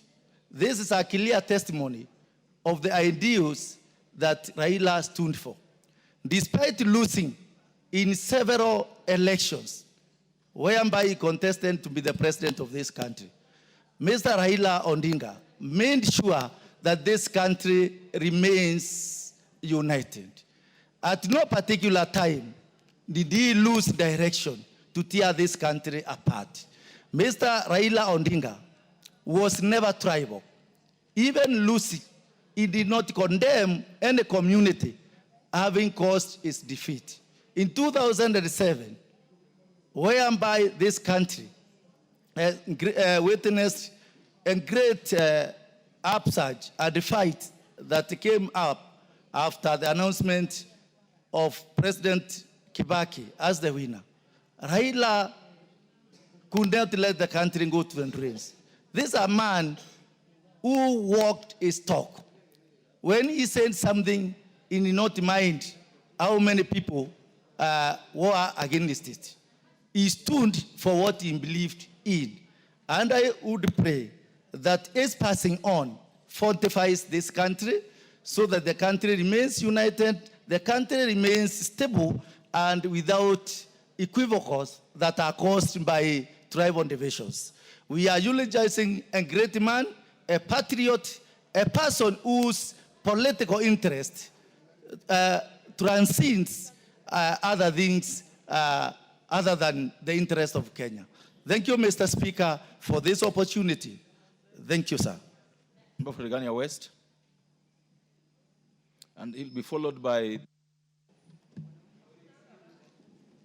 Honourable Speaker, thank you very much for the opportunity to eulogize with the family, the friends, the relatives, even the ODM fraternity, and the entire country. Order. Members who are leaving, I just want to make a ruling that for members who have logged in, don't remove your card so that when you see in the afternoon, you don't have to queue back again. I think that would make a lot of sense. Because thank you, Honourable Speaker. Honourable Speaker. Order. And members, the reason this happened is that we came in and logged in at the same time in the morning. So that's why you see some of us have sat since 10. Because we logged in at the same time and we have to follow the list. So I'll allow the Honourable Mutunga, then two more, then we can close for the morning session. Honourable Speaker, I stand to eulogize with the family of the late Honourable Raila Amolo Odinga, his dear wife, his daughters, and the son, Honourable Speaker, our colleagues, Ruth, who is in my committee, and also the brother, Senator Oburu Odinga, and others, Honourable Speaker. Honourable Speaker, I also know that many Kenyans are affected. The members of the ODM party are affected. The lovers of democracy in this country are seriously affected because Raila has been a great pillar in fight for democracy. Honourable Speaker, to all of us, we have learned many lessons. We have learned courage as a lesson where Raila Amolo Odinga is concerned. The Right Honorable Raila Amolo Odinga has been a beacon of hope for many of us in this country. He has spearheaded many courageous fights. He has spearheaded the fight for democracy and the scrapping of Section 2A of the Constitution then. Honorable Speaker, Raila has been a great man who has fought for this country, not only for democracy, Honorable Speaker, he was at the forefront in fighting for the Constitution. Kenya today enjoys about the best Constitution in Africa, which has really exposed our people to living the lives of the 21st century. Honorable Speaker, were it not for him, I don't think we would have achieved it in the time we did achieve that particular Constitution. Honorable Speaker, in that Constitution, the Honorable Raila Amolo Odinga made sure that the rights are properly captured.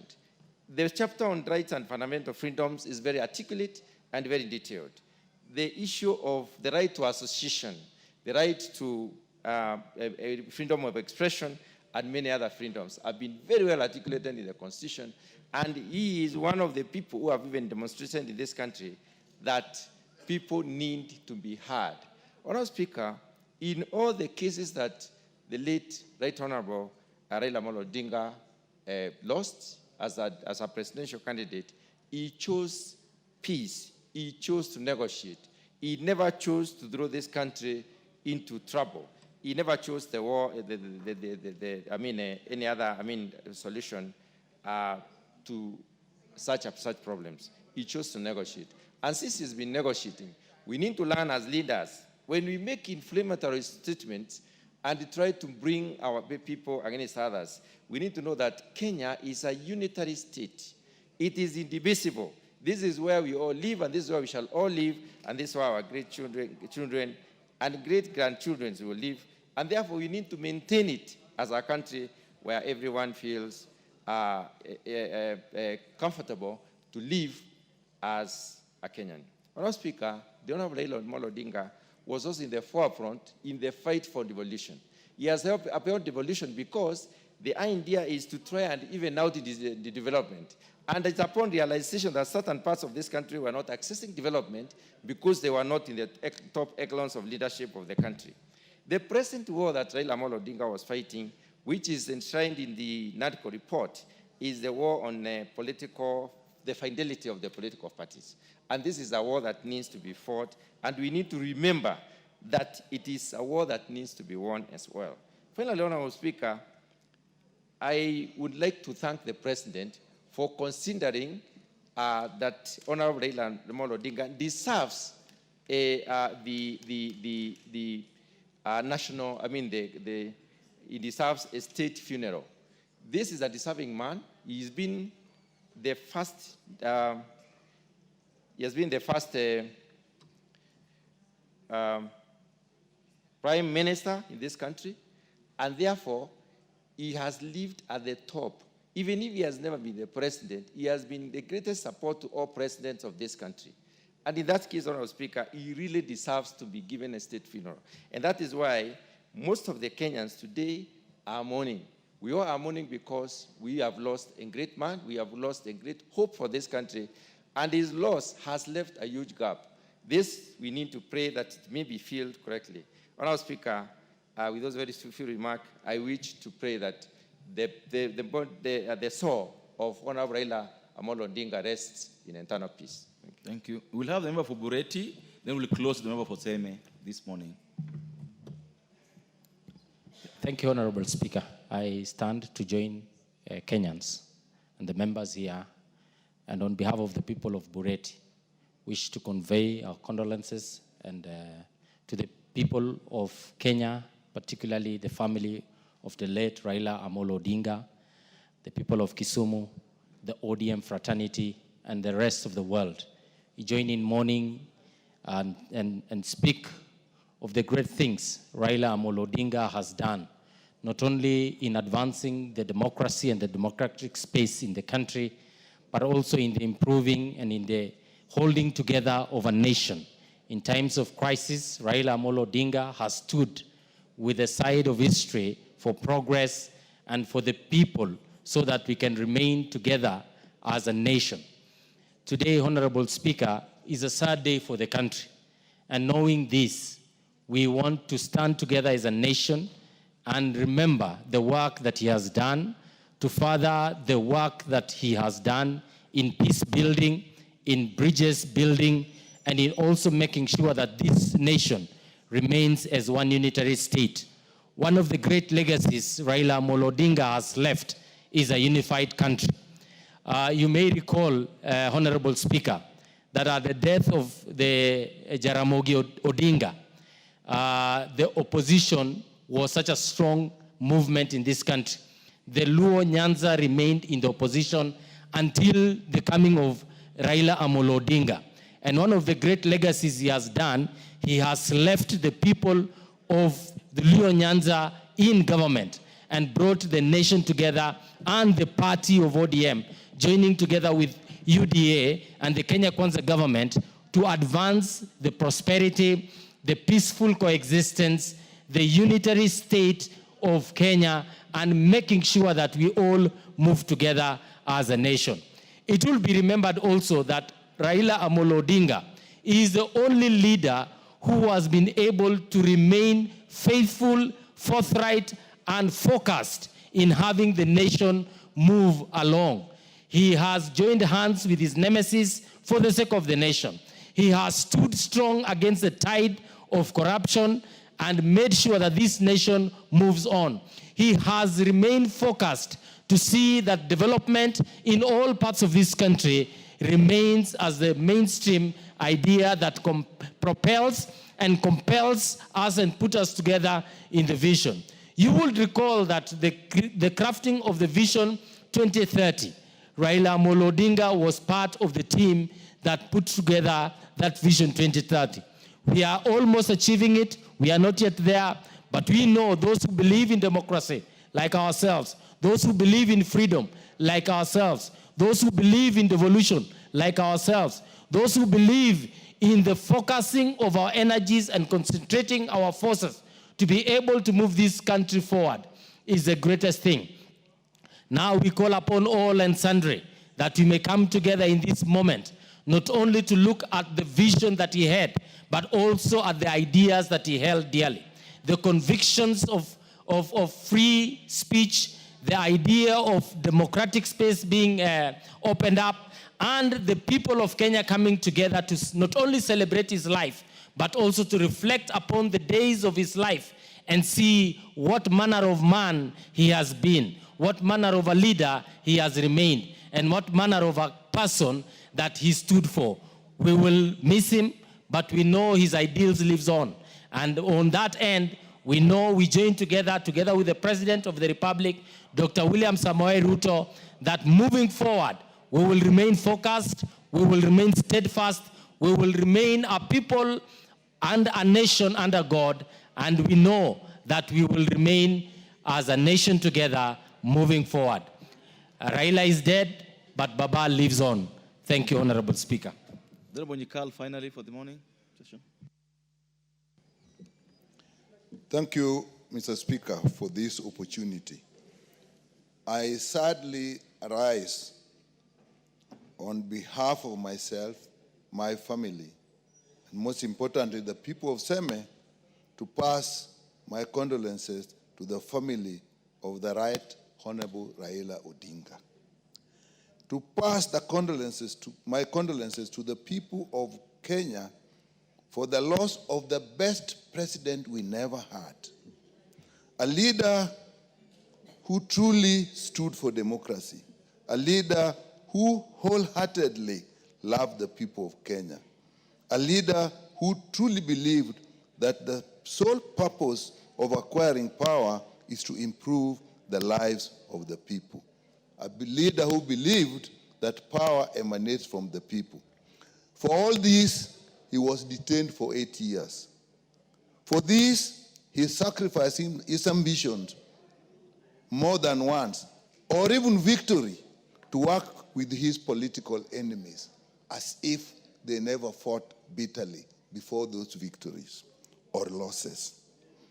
For this, he spearheaded and worked for devolution, which, when and I'm not saying if, when implemented as he visioned, will make a great change in the people's lives. The people of Kenya will benefit. Raila truly respected and cherished people's lives. I saw him cry when people died during his homecoming. In 2007, when the people died, he went for the handshake. After his homecoming, when people died, in 2007, he went for the coalition government when people were dying. When people died during his homecoming, again, he went for the handshake. He truly lived for the welfare of the people of Kenya. May God rest his soul in eternal peace.